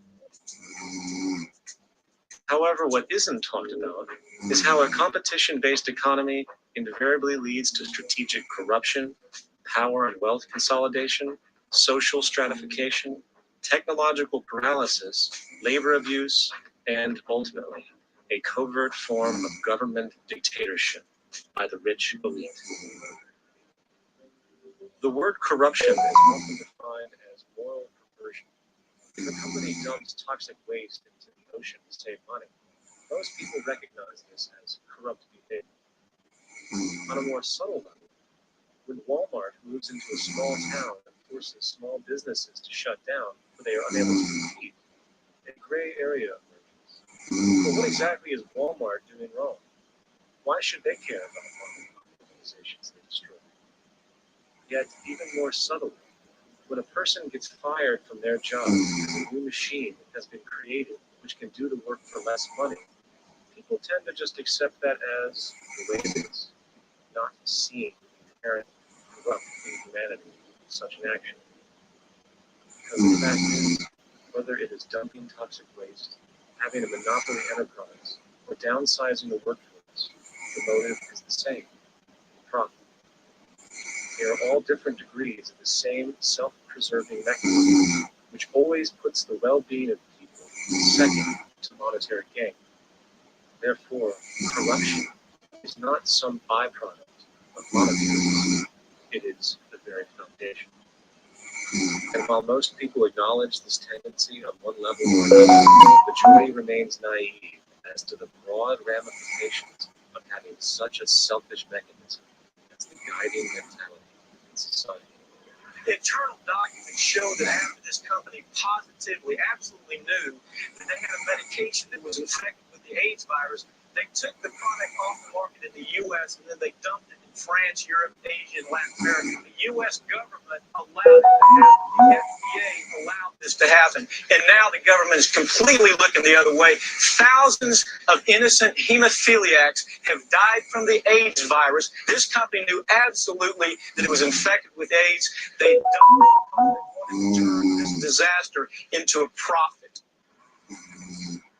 So you see, you have built-in corruption. We're all chiseling off each other, and you can't expect decency in that sort of thing. Because feeling that, they don't know who to elect. They think in terms of a democracy, which is not possible in a monetary-based economy. If you have more money to advertise your position, the position you desire in government, that isn't a democracy. It serves those in positions of differential advantage. So it's always of the elitists, the financially wealthy.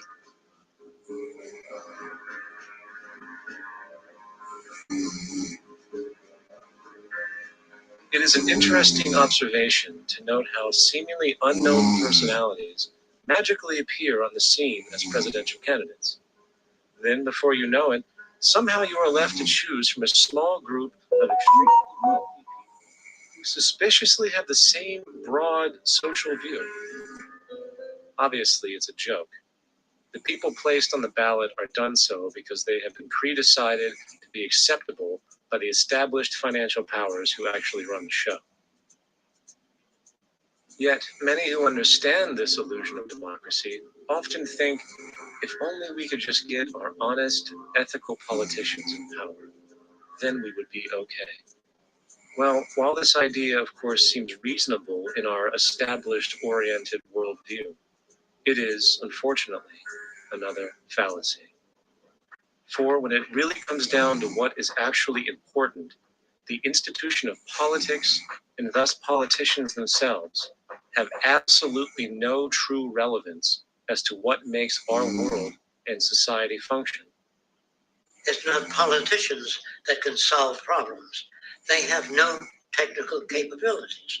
They don't know how to solve problems. Even if they were sincere, they don't know how to solve problems. It's the technicians that produce the desalinization plants. It's the technicians that give you electricity, that give you motor vehicles, that heat your house and cool it in the summertime. It's technology, not politics. Politics cannot solve problems because they're not trained to do so. Very few people today stop and consider what it is that actually improves their lives. Is it money? Obviously not. One cannot eat money or I'm in serious trouble. You can issue of anything but yourself. Guess I need to be running towards something. Otherwise, or stuff money into their car to get it to run. Is it politics? All politicians can do is create laws, establish budgets, and declare war. Is it religion? Of course not. Religion creates nothing except intangible emotional solace for those who require it. The true gift that we as human beings have, which has been solely responsible for everything that has improved our lives, is technology. What is technology? Technology is a pencil which allows one to solidify ideas on paper for communication. Technology is an automobile which allows one to travel faster than feet would allow. Technology is a pair of eyeglasses which enables sight for those who need it. Applied technology itself is merely an extension of human attributes which reduces human effort, freeing humans from a particular chore or problem. Imagine what your life would be like today without a telephone, or an oven, or a computer, or an airplane. Everything in your home, which you take for granted, from a doorbell, to a table, to a dishwasher, is technology generated from the creative, scientific ingenuity of human technicians, not money, politics, or religion. These are false institutions. And writing your congressman is fantastic. They tell you to write your congressman if you want something done. The men in Washington should be at the forefront of technology, the forefront of human study, the forefront of crime, all the factors that shape human behavior. You don't have to write your congressman. What kind of people are they that are appointed to do that job? The future will have great difficulty. And the question that's raised by politicians is, how much will a project cost? The question is not how much will it cost. Do we have the resources? And we have the resources today to house everyone, build hospitals all over the world, build schools all over the world, the finest equipment and labs for teaching and doing medical research. So you see, we have all that, but we're in a monetary system. And in a monetary system, there's profit. And what is the fundamental mechanism that drives the profit system besides self-interest? What is it exactly that maintains that competitive edge at its core? Is it high efficiency and sustainability? No. The That isn't part of their design. Nothing produced in our profit-based society is even remotely sustainable or efficient. If it was, there wouldn't be a multi-million-dollar a year service industry for automobiles, nor would the average lifespan for most electronics be less than 3 months before they're obsolete. Is it abundance? Absolutely not. Abundance, as based on the laws of supply and demand, is actually a negative thing. If a diamond company finds 10 times the usual amount of diamonds during their mining, it means the supply of diamonds has increased, which means the cost and profit per diamond drops. The fact is, efficiency, sustainability, and abundance are enemies of profit. To put it into a word, it is the mechanism of scarcity that increases profits. What is scarcity? Based on keeping products valuable. Slowing up production on oil raises the price. Maintaining scarcity of diamonds keeps the price high. They burn diamonds at the Kimberley Diamond Mine and made a carbon that keeps the price up. So then, what does it mean for society when scarcity, either produced naturally or through manipulation, is a beneficial condition for industry? It means that sustainability and abundance will never ever occur in a profit system, for it simply goes against the very nature of the structure. Therefore, it is impossible to have a world without war or poverty. It is impossible to continually advance technology to its most efficient and productive states. And most dramatically, it is impossible to expect human beings to behave in truly ethical or decent ways.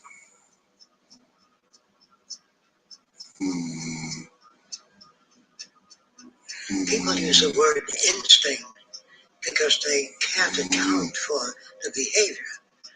They sit back and they evaluate with their lack of knowledge, and they say things like, humans are built a certain way, greed is a natural thing, as though they've worked for years on it, and it's no more natural than wearing clothing. What we want to do is to eliminate the causes of the problems, eliminate the processes that produce greed and bigotry and prejudice and people taking advantage of one another and elitism, eliminating the need for prisons and welfare.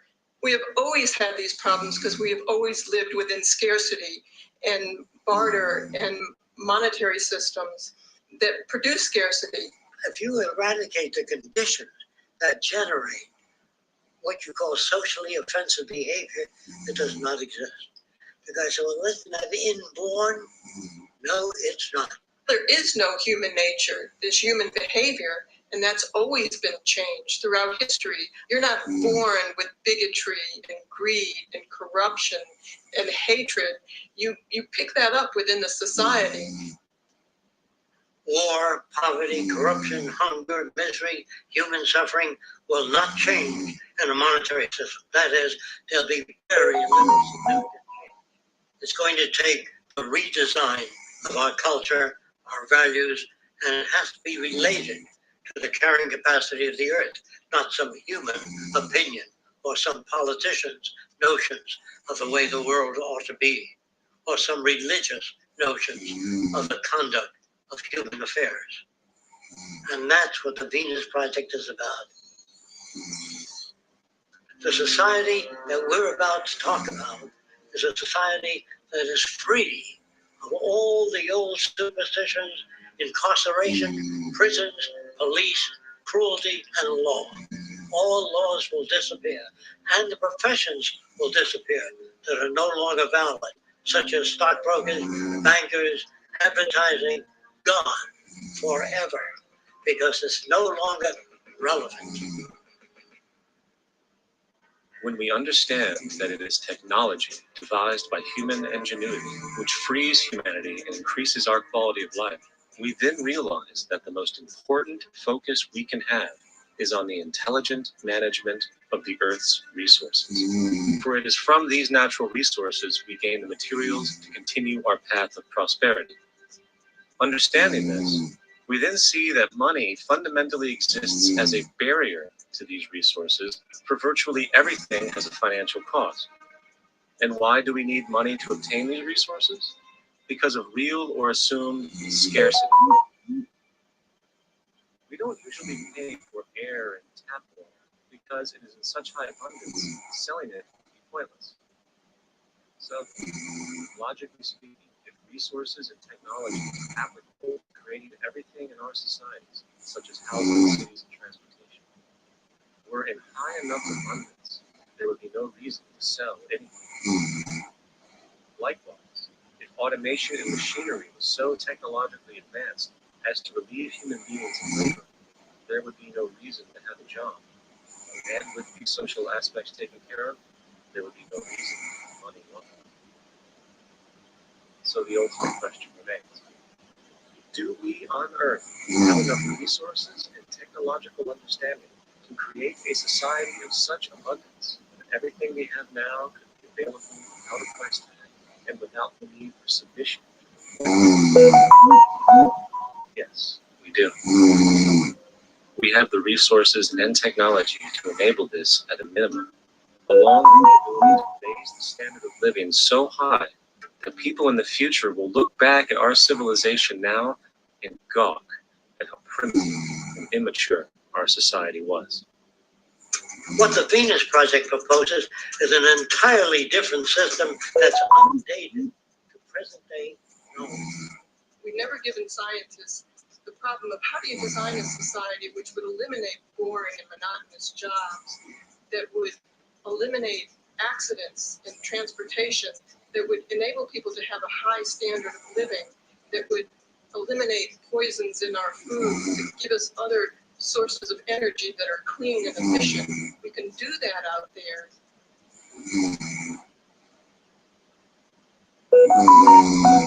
The major difference between a resource-based economy and a monetary system is that a resource-based economy is really concerned with people and their well-being, where a monetary system has become so distorted that the concerns of the people are really secondary, if they're there at all. The products that are turned out are for how much money you can get. If there is a problem in society and you can't earn money from solving that problem, then it won't be done. The resource-based economy is really not close to anything that's been tried. And with all our technology today, we can create abundance. It could be used to improve everyone's lifestyle. Abundance all over the world if we use our technology wisely and maintain the environment. It's a very different system, and it's very hard to talk about because the public is not that well enough informed as to the state of technology.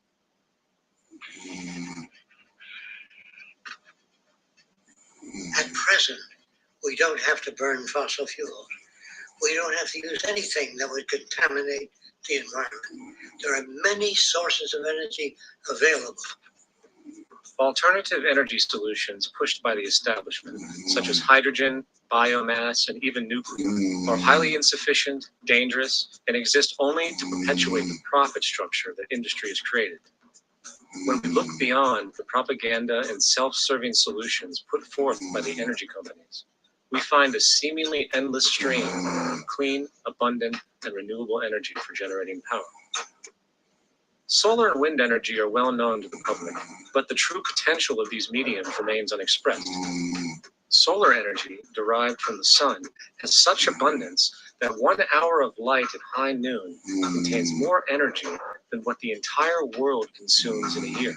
If we could capture 1/100% of this energy, the world would never have to use oil, gas, or anything else. The question then is not availability, but the technology to harness it. And there are many advanced mediums today which could accomplish just that, if they were not hindered by the need to compete for market share with the established energy power structures. Then there's wind energy. Wind energy has long been denounced as weak, and due to being location-driven, impractical. This is simply not true. The U.S. Department of Energy admitted in 2007 that if wind was fully harvested in just 3 of America's 50 states, it could power the entire nation. And then there are the rather unknown mediums of tidal and wave power. Tidal power is derived from tidal shifts in the ocean. Installing turbines which capture this movement generates energy. In the United Kingdom, 42 sites are currently noted as available, forecasting that 34% of all the UK's energy could come from tidal power alone. Wave power, which extracts energy from the surface motions of the ocean, is estimated to have a global potential of up to 80,000 terawatt hours a year. This means 50% of the entire planet's energy usage could be produced from this medium alone. Now, it is important to point out that tidal, wave, solar, and wind power requires virtually no preliminary energy to harness, unlike coal, oil, gas, biomass, hydrogen, and all the others.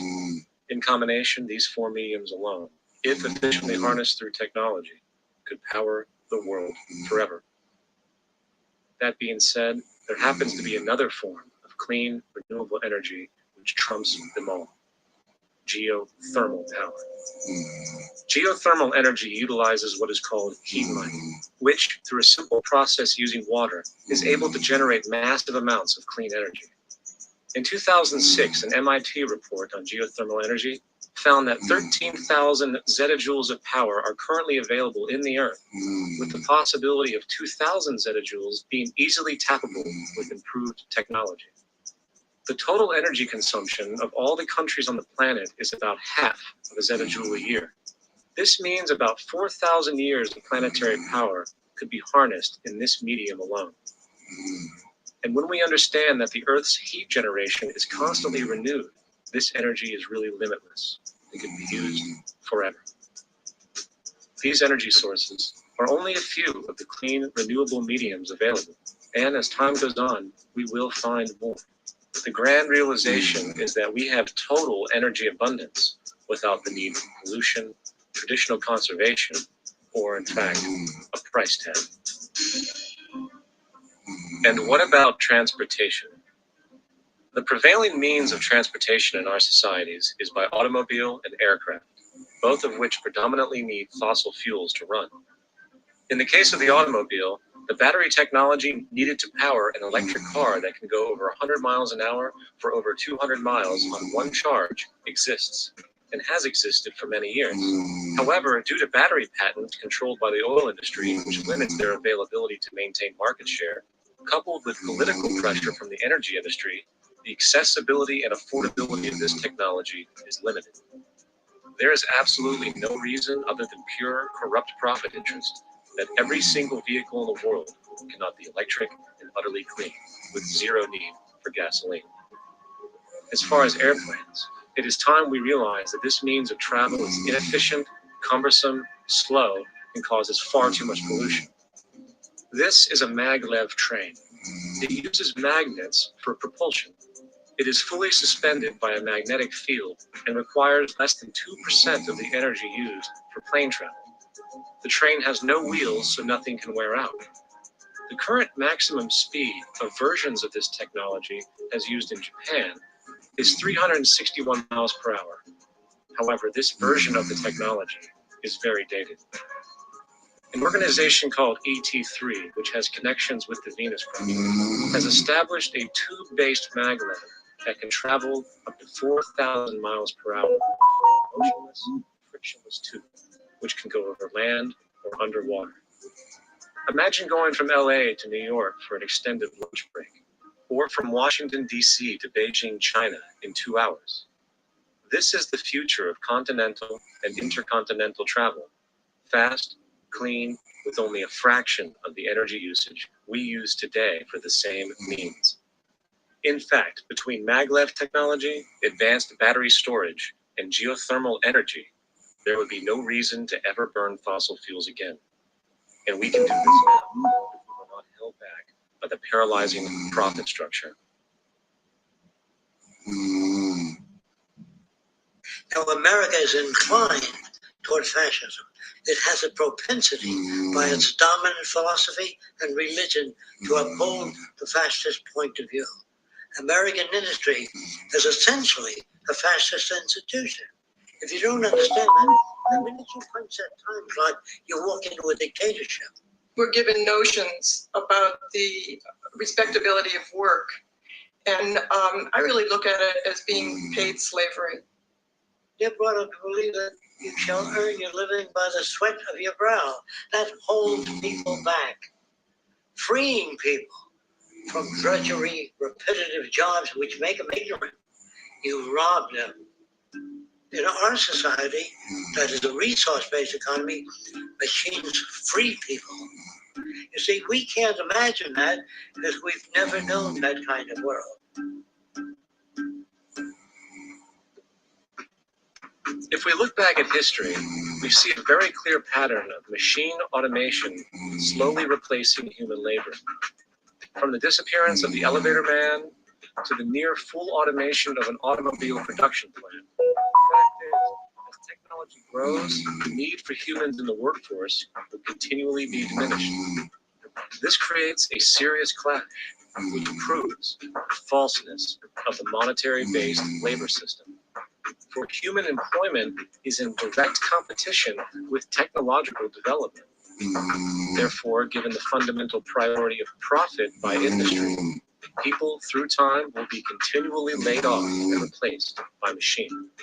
When industry takes on machine, instead of shortening the workday, they downsize. You lose your job. So you have a right to fear machines. In a high technology, resource-based economy, it is conservative to say that about 90% of all current occupations could be phased out by machines, freeing humans to live their life without servitude. For this is the point of technology itself.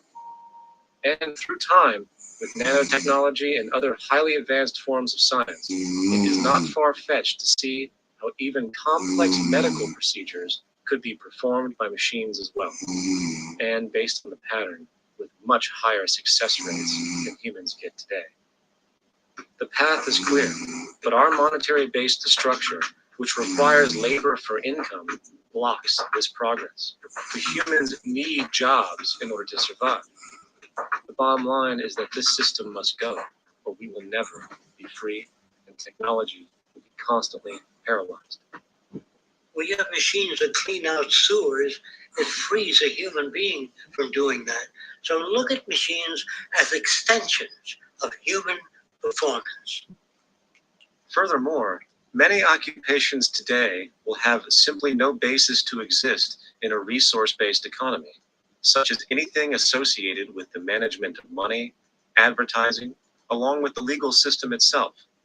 For without money, a great majority of the crimes that are committed today would never occur. Virtually all forms of crime are a consequence of the monetary system, either directly or by neuroses inflicted through financial deprivation. Therefore, laws themselves could eventually become extinct. Instead of putting up a sign, drive carefully, slippery when wet, put abrasives in the highway so it's not slippery when wet. And if a person gets in a car, they're drunk, and the car oscillates a great deal, there's a little pendulum that swings up and back, and that'll pull the car over to the side. Not a law solution.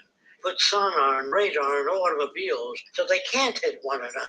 Man-made laws are attempts to deal with occurring problems, and not knowing how to solve them, they make a law. In the United States, the most privatized, capitalist country on the planet, it should come as no surprise that it also has the largest prison population in the world, growing every year. Statistically, most of these people are uneducated and come from poor, deprived societies. And contrary to propaganda, it is this environmental conditioning which lures them into criminal and violent behavior. However, society looks the other way in regard to this point. The legal and prison systems are just more examples of how our society avoids examining the root causes of behavior. Billions are spent each year on prisons and police, while only a fraction is spent on programs for poverty, which is one of the most fundamental variables responsible for crime to begin with. And as long as we have an economic system which prefers and in fact creates scarcity and deprivation, crime will never go away.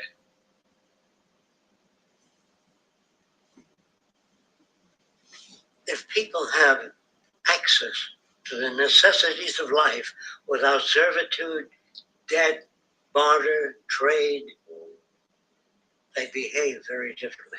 You want all these things available without a price tag. Now then, you gotta have a price tag. Well, what will motivate people?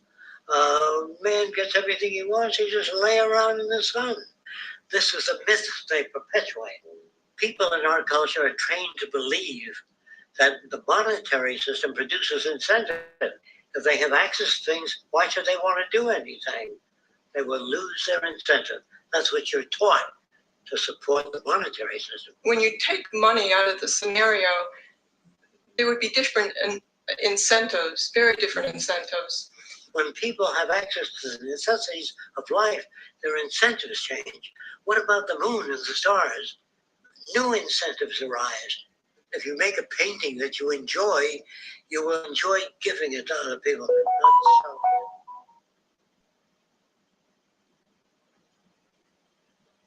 I think most of the education that I've seen today is essentially producing a person for a job. It's very specialized. They're not generalists. People don't know a lot about a lot of different subjects.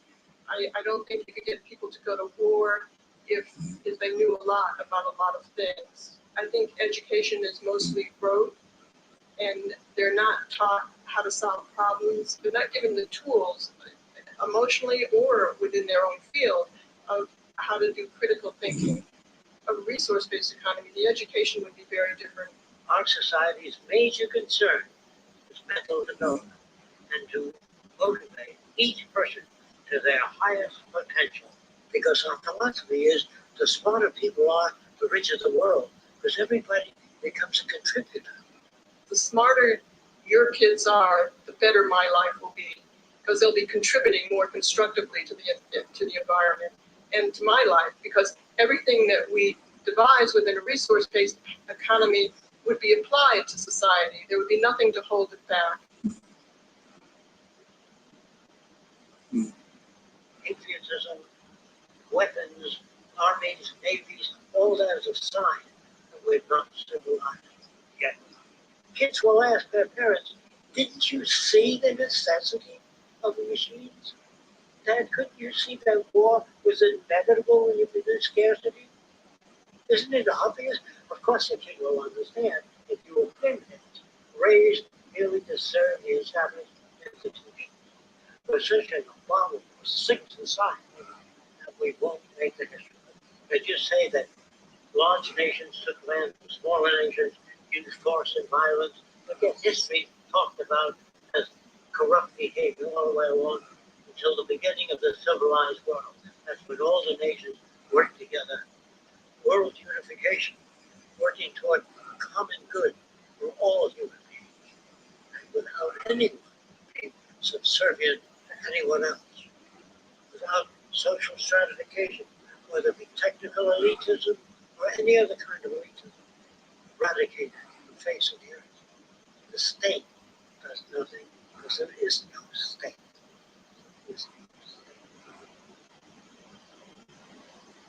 The system I advocate, a resource-based global economy, is not perfect. It's just a lot better than what we have. We can never achieve perfection.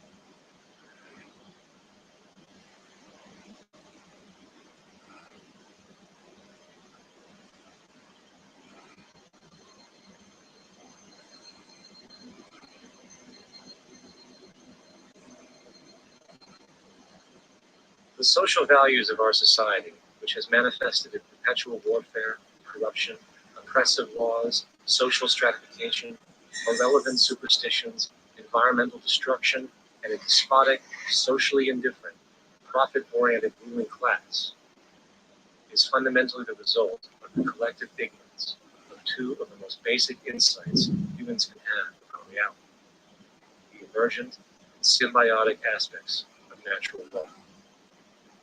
The emergent nature of reality is that all systems, whether it is knowledge, society, technology, philosophy, or any other creation, will, when uninhibited, undergo fluid, perpetual change. What we consider commonplace today, such as modern communication and and transportation would have been unimaginable in ancient times. Likewise, the future will contain technologies, realizations, and social structures that we cannot even fathom at present.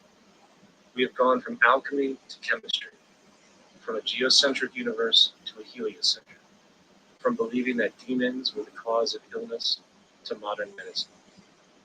This development shows no sign of ending, and it is this awareness that aligns us and leads us on a continuous path to growth and progress. Static, empirical knowledge does not exist. Rather, it is the insight of the emergence of all systems we must recognize. This means we must be open to new information at all times, even if it threatens our current belief system and hence identities. Sadly, society today has failed to recognize this, and the established institutions continue to paralyze growth by preserving outdated social structures. Simultaneously, the population suffers from a fear of change, for their conditioning assumes a static identity, and challenging one's belief system usually results in insult and apprehension. For being wrong is erroneously associated with failure, when, in fact, to be proven wrong should be celebrated, for it is elevating someone to a new level of understanding, furthering awareness.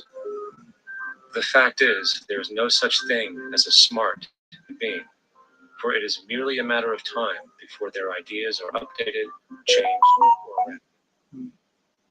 And this tendency to blindly hold on to a belief system, sheltering it from new, possibly transforming information, is nothing less than a form of intellectual materialism. The monetary system perpetuates this materialism, not only by its self-preserving structures, but also through the countless number of people who have been conditioned into blindly and thoughtlessly upholding these structures, therefore becoming self-appointed guardians of the status quo. Sheep, which no longer need a sheepdog to control them, and they control each other by ostracizing those who step out of the norm. This tendency to resist change and uphold existing institutions for the sake of identity, comfort, power, and profit is completely unsustainable and will only produce further imbalance, fragmentation, distortion, and invariably destruction. It's time to change. From hunters and gatherers to the agricultural revolution to the industrial revolution, the pattern is clear. It is time for a new social system which reflects the understandings we have. The monetary system is a product of a period of time where scarcity was a reality. Now, with the age of technology, it is no longer relevant to society. Gone with the aberrant behavior it manifests. Likewise, dominant worldviews, such as theistic religion, operate with the same social irrelevancy. Islam, Christianity, Judaism, Hinduism, and all of the others exist as barriers to personal and social growth, for each group perpetuates a closed worldview, and this finite understanding that they acknowledge is simply not possible in an emergent universe. Yet, religion has succeeded in shutting down the awareness of this emergence by instilling the psychological distortion of faith upon its followers, where logic and new information is rejected in favor of traditionalized, outdated beliefs. The concept of God is really a method of accounting for the nature of things. In the early days, people didn't know enough about how things formed, how nature worked, so they invented their own little stories. And they made God in their own image. A guy that gets angry when people don't behave right. He creates floods and earthquakes. They say it's an act of God. A cursory glance at the suppressed history of religion reveals that even the foundational myths themselves are emergent culminations, developed through influence over time. For example, a cardinal doctrine of the Christian faith is the death and resurrection of Christ. This notion is so important that the Bible itself states, "And if Christ be not risen, then is our preaching vain, and your faith is also vain. Yet it is very difficult to take this account literally, for not only is there no primary source denoting this supernatural event in secular history, awareness of the enormous number of pre-Christian saviors who also died and were resurrected immediately puts the story in mythological territory by association. Early church figures such as Tertullian went to great lengths to break these associations, even claiming that the devil caused the similarities to occur. Stating in the 2nd century, the devil, whose business is to pervert the truth, mimics the exact circumstance of the divine sacraments. He baptizes his believers and promises forgiveness of sins. He celebrates the oblation of bread and brings in the symbol of the resurrection. Let us therefore acknowledge the craftiness of the devil, who copied certain things of those that be divine. What is truly sad, however, is that when we cease the idea that the stories from Christianity, Judaism, Islam, and all the others are literal history, and accept them for what they really are, which are purely allegorical expressions derived from many faiths, we see that all religions share a common thread.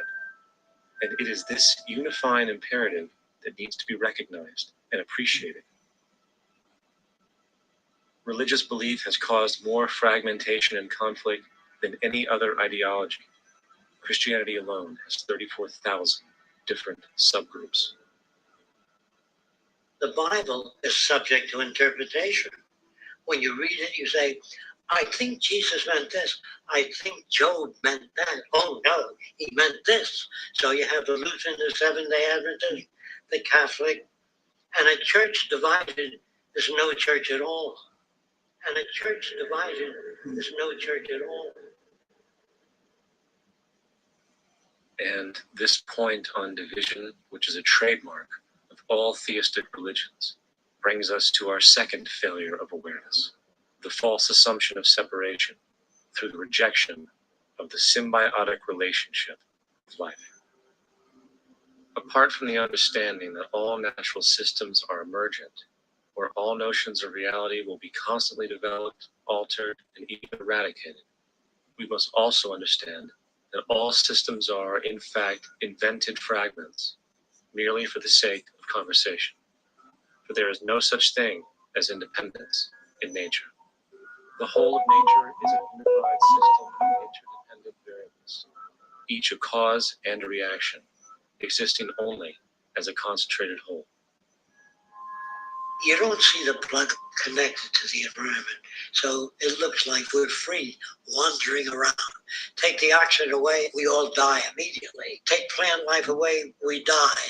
And without the sun, all the plants die. So we are connected. We really must take into account the totality. This isn't just a human experience on this planet. This is a total experience, and we know we can't survive without plants. We know we can't survive without the four elements, And so, when are we going to really start taking that into account? That's what it is to be successful.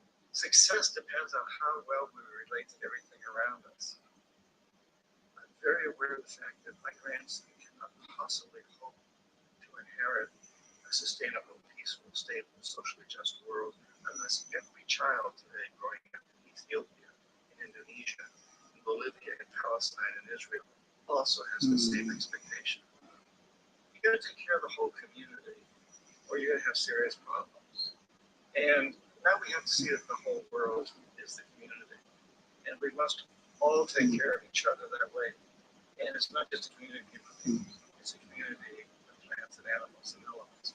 And we really need to understand that. That's what's going to bring us joy to pleasure. That's what's missing in our lives right now.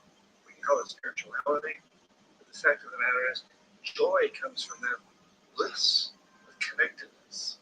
That's our God spirit. That's that side of ourselves that really feels it. You can feel it deep inside. It's this amazing, wonderful feeling. You know when you get it. You don't get it from money. You get it from connection. Now that isn't a hazard to this country. How are we going to keep building nuclear weapons? You know what I mean? What's going to happen to the arms industry when we realize we're all one? It's going to fuck up the economy. The economy that's fake anyway. The economy that's fake anyway. The economy that's fake anyway. Which would be a real bummer. I see why the government's cracking down on the idea of experiencing unconditional love.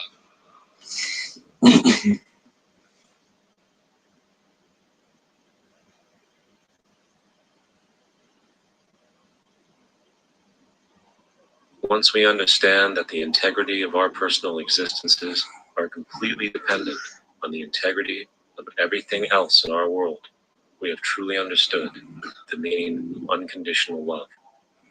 For love is extensionality, and seeing everything as you and you as everything can have no conditionalities. For, in fact, we are all everything at once. If it's true that we're all from the center of a star, every atom in each of us from the center of a star, then we're all the same thing. Even a Coke machine or a cigarette butt in the street in Buffalo is made out of atoms that came from the star. They've all been recycled thousands of times, as said you and I. And therefore, it's only me out there. So what is there to be afraid of? What is there that needs solace seeking? Nothing. There's nothing to be afraid of because it's all us. The trouble is we have been separated by being born and given a name and an identity and being individuated. We've been separated from the oneness, and that's what religion exploits, that people have this yearning to be part of the overall one again. So they exploit that. They call it God. They say he has rules. And I think it's cruel. I think you can do it absent religion.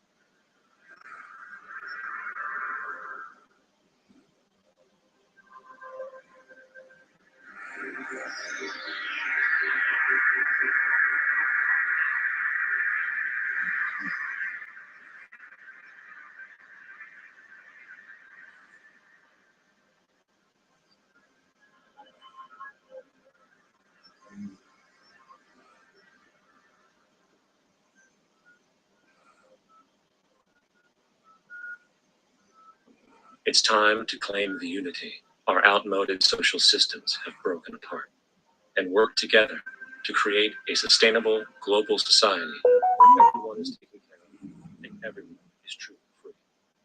Your personal beliefs, whatever they may be, are meaningless when it comes to the necessities of life. Every human being is born naked, needing warmth, food, water, shelter. Everything else is auxiliary.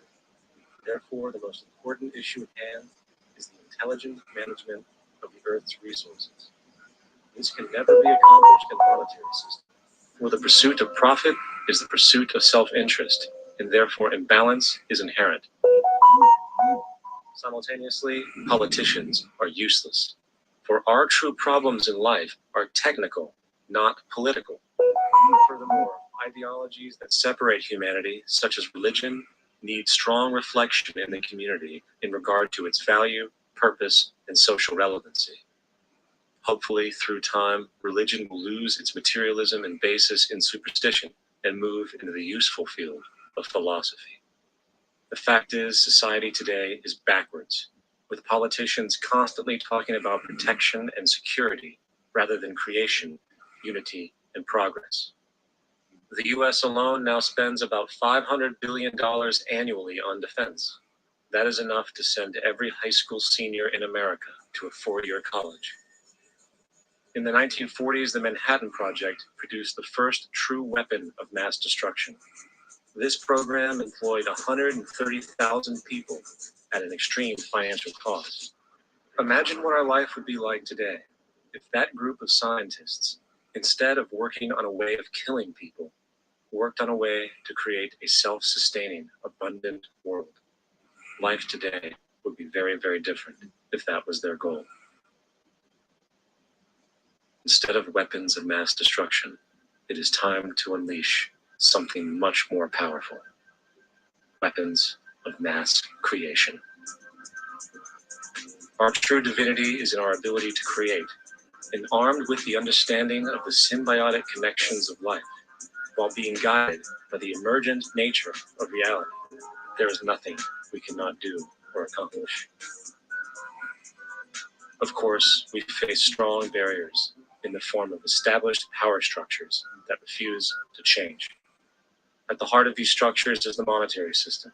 As explained earlier, the fractional reserve policy is a form of slavery through debt, where it is literally impossible for society to be free. In turn, free market capitalism in the form of free trade uses debt to imprison the world and manipulate countries into subservience to a handful of large business and political powers. Apart from these obvious amoralities, the system itself is based on competition, which immediately destroys the possibility of large-scale collaborations for the common good, hence paralyzing any attempt at true global sustainability. These financial and corporate structures are now obsolete, and they must be outgrown. Of course, we cannot be naive enough to think that the business and financial elite are going to subscribe to this idea, but they will lose power and control. Therefore, peaceful yet highly strategic action must be taken. The most powerful course of action is simple. We have to alter our behavior to force the power structure to the will of the people. We must stop supporting the system.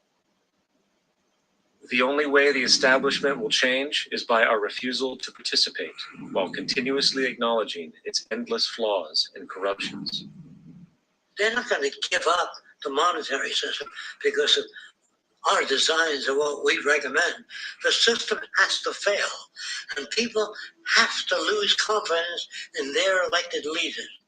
That will be a major turning point if the Venus Project is offered as a possible alternative. If not, I fear the consequences.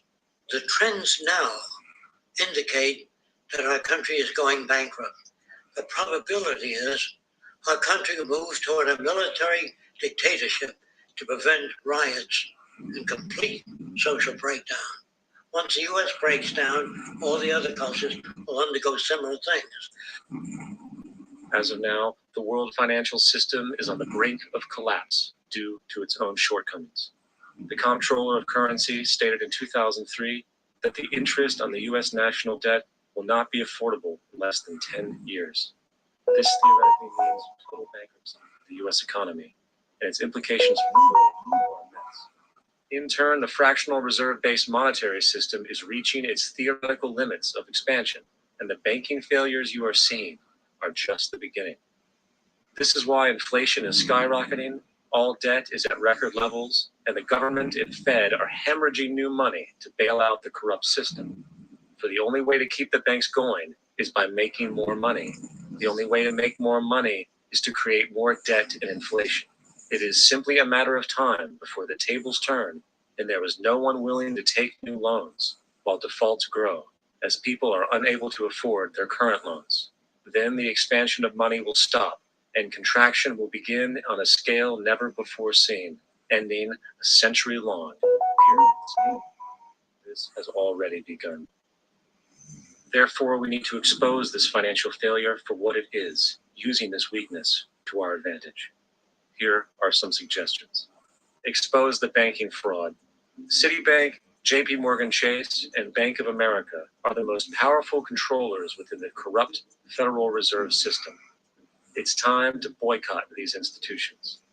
If you have a bank account or a credit card with any of them, move your money to another bank. If you have a mortgage, refinance with another bank. If you own their stock, sell it. If you work for them, quit. This gesture will express contempt for the true powers behind the private banking cartel known as the Federal Reserve and create awareness about the fraud of the banking system itself. 2. Turn off the TV news. Visit the emerging independent news agencies on the internet for your information. CNN, NBC, ABC, Fox, and all the others present all news pre-filtered to maintain the status quo. With 4 corporations owning all major media outlets, objective information is impossible. This is the true beauty of the internet, and the establishment has been losing control because of this free flow of information. We must protect the internet at all times, as it is truly our savior. 3. Don't ever allow yourself, your family, or anyone you know to ever join the military.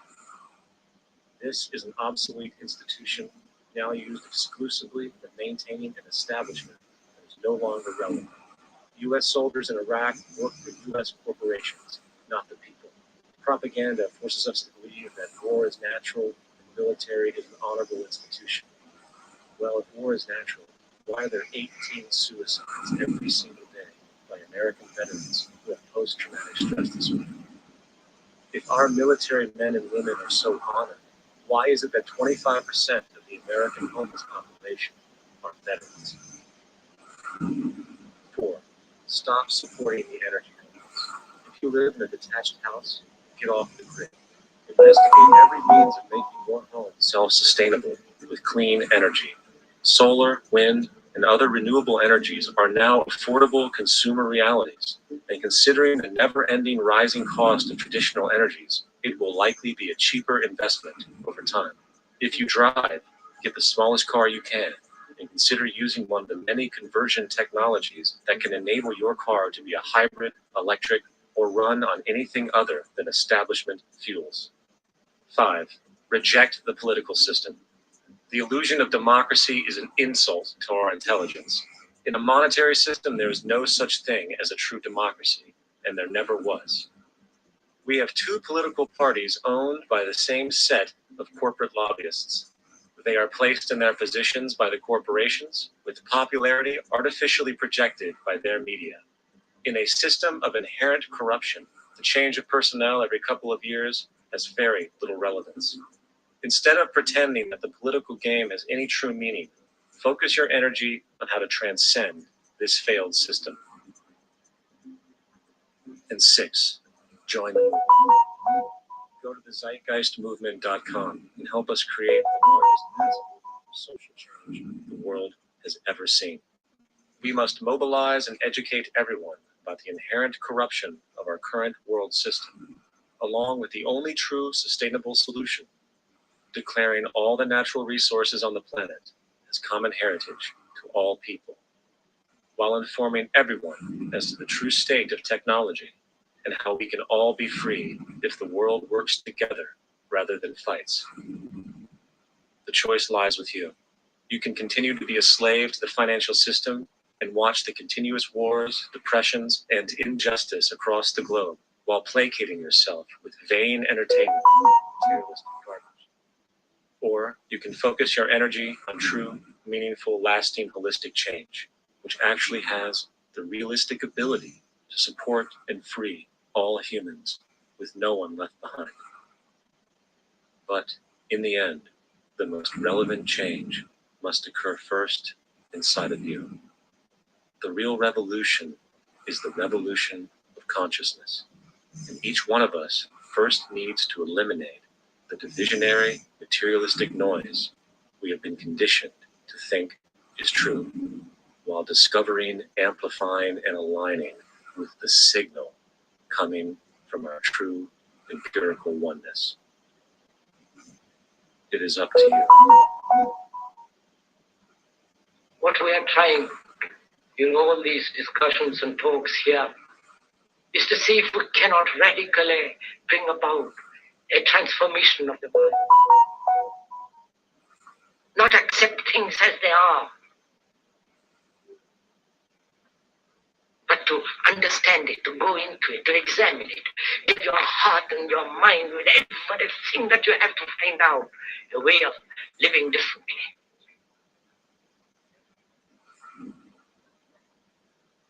But it depends on you and not somebody else. Because in this there is no teacher, no pupil. There is no leader. There is no guru. There is no master, no savior. You yourself are the teacher and the pupil. You are the master, you are the guru, you are the leader. You are everything. And to understand is to transform what is.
Right. Oh.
Oh my.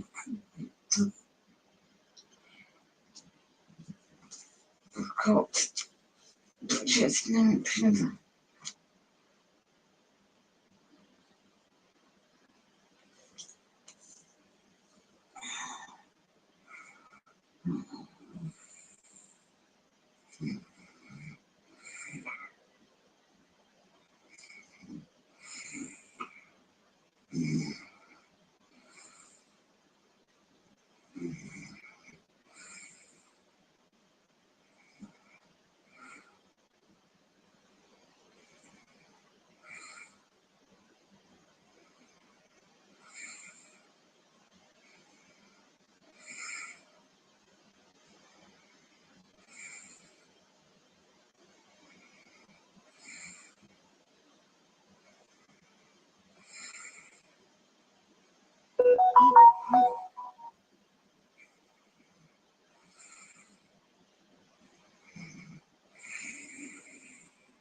I wish that she's clothes.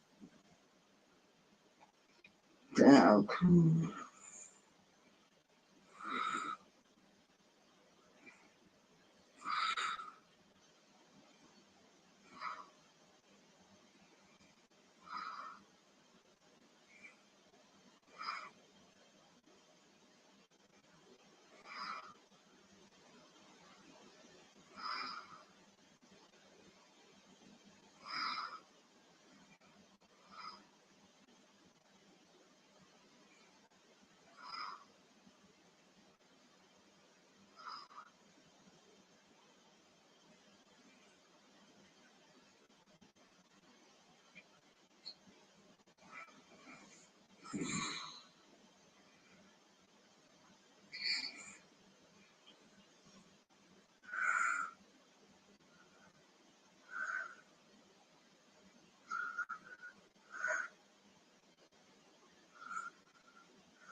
不是。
wish I could make phone case. This is feedback tonight. I've been for one. You can get in that one bench.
Of political consequences.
Because the husband says, well, too much time.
And that every time actually.